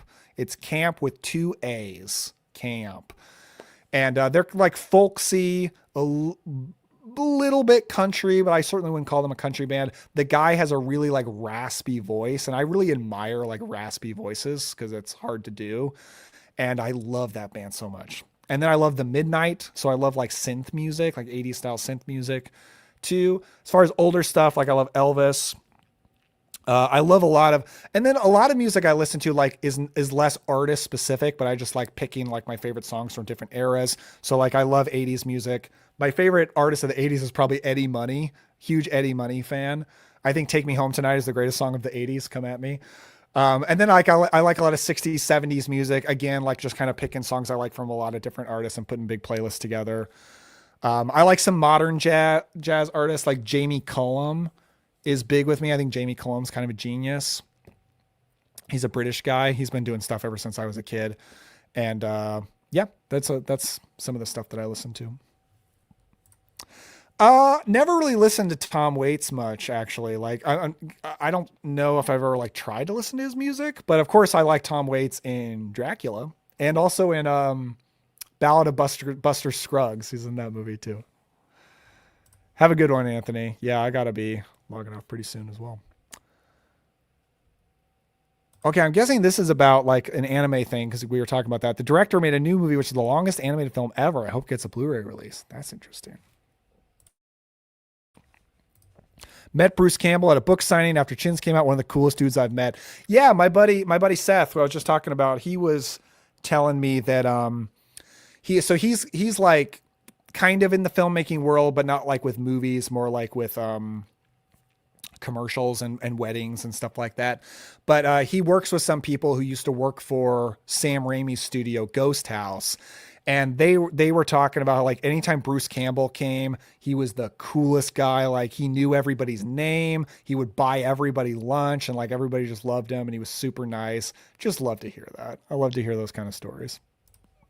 Yeah, the Barn 2 is fun too. I did not watch the Barn 2 with him, so maybe next Halloween. Oh, let's see. Are you kidding me? Am I looking forward to Robert Eggers' Werewolf? All the way. All, like, so much. Like, probably my second most anticipated movie of the year. Honestly, I think my most anticipated movie of the year is The Odyssey. Like, Christopher Nolan's The Odyssey. Those trailers just look amazing. But yeah, Werewolf, so excited. Can't wait for that movie.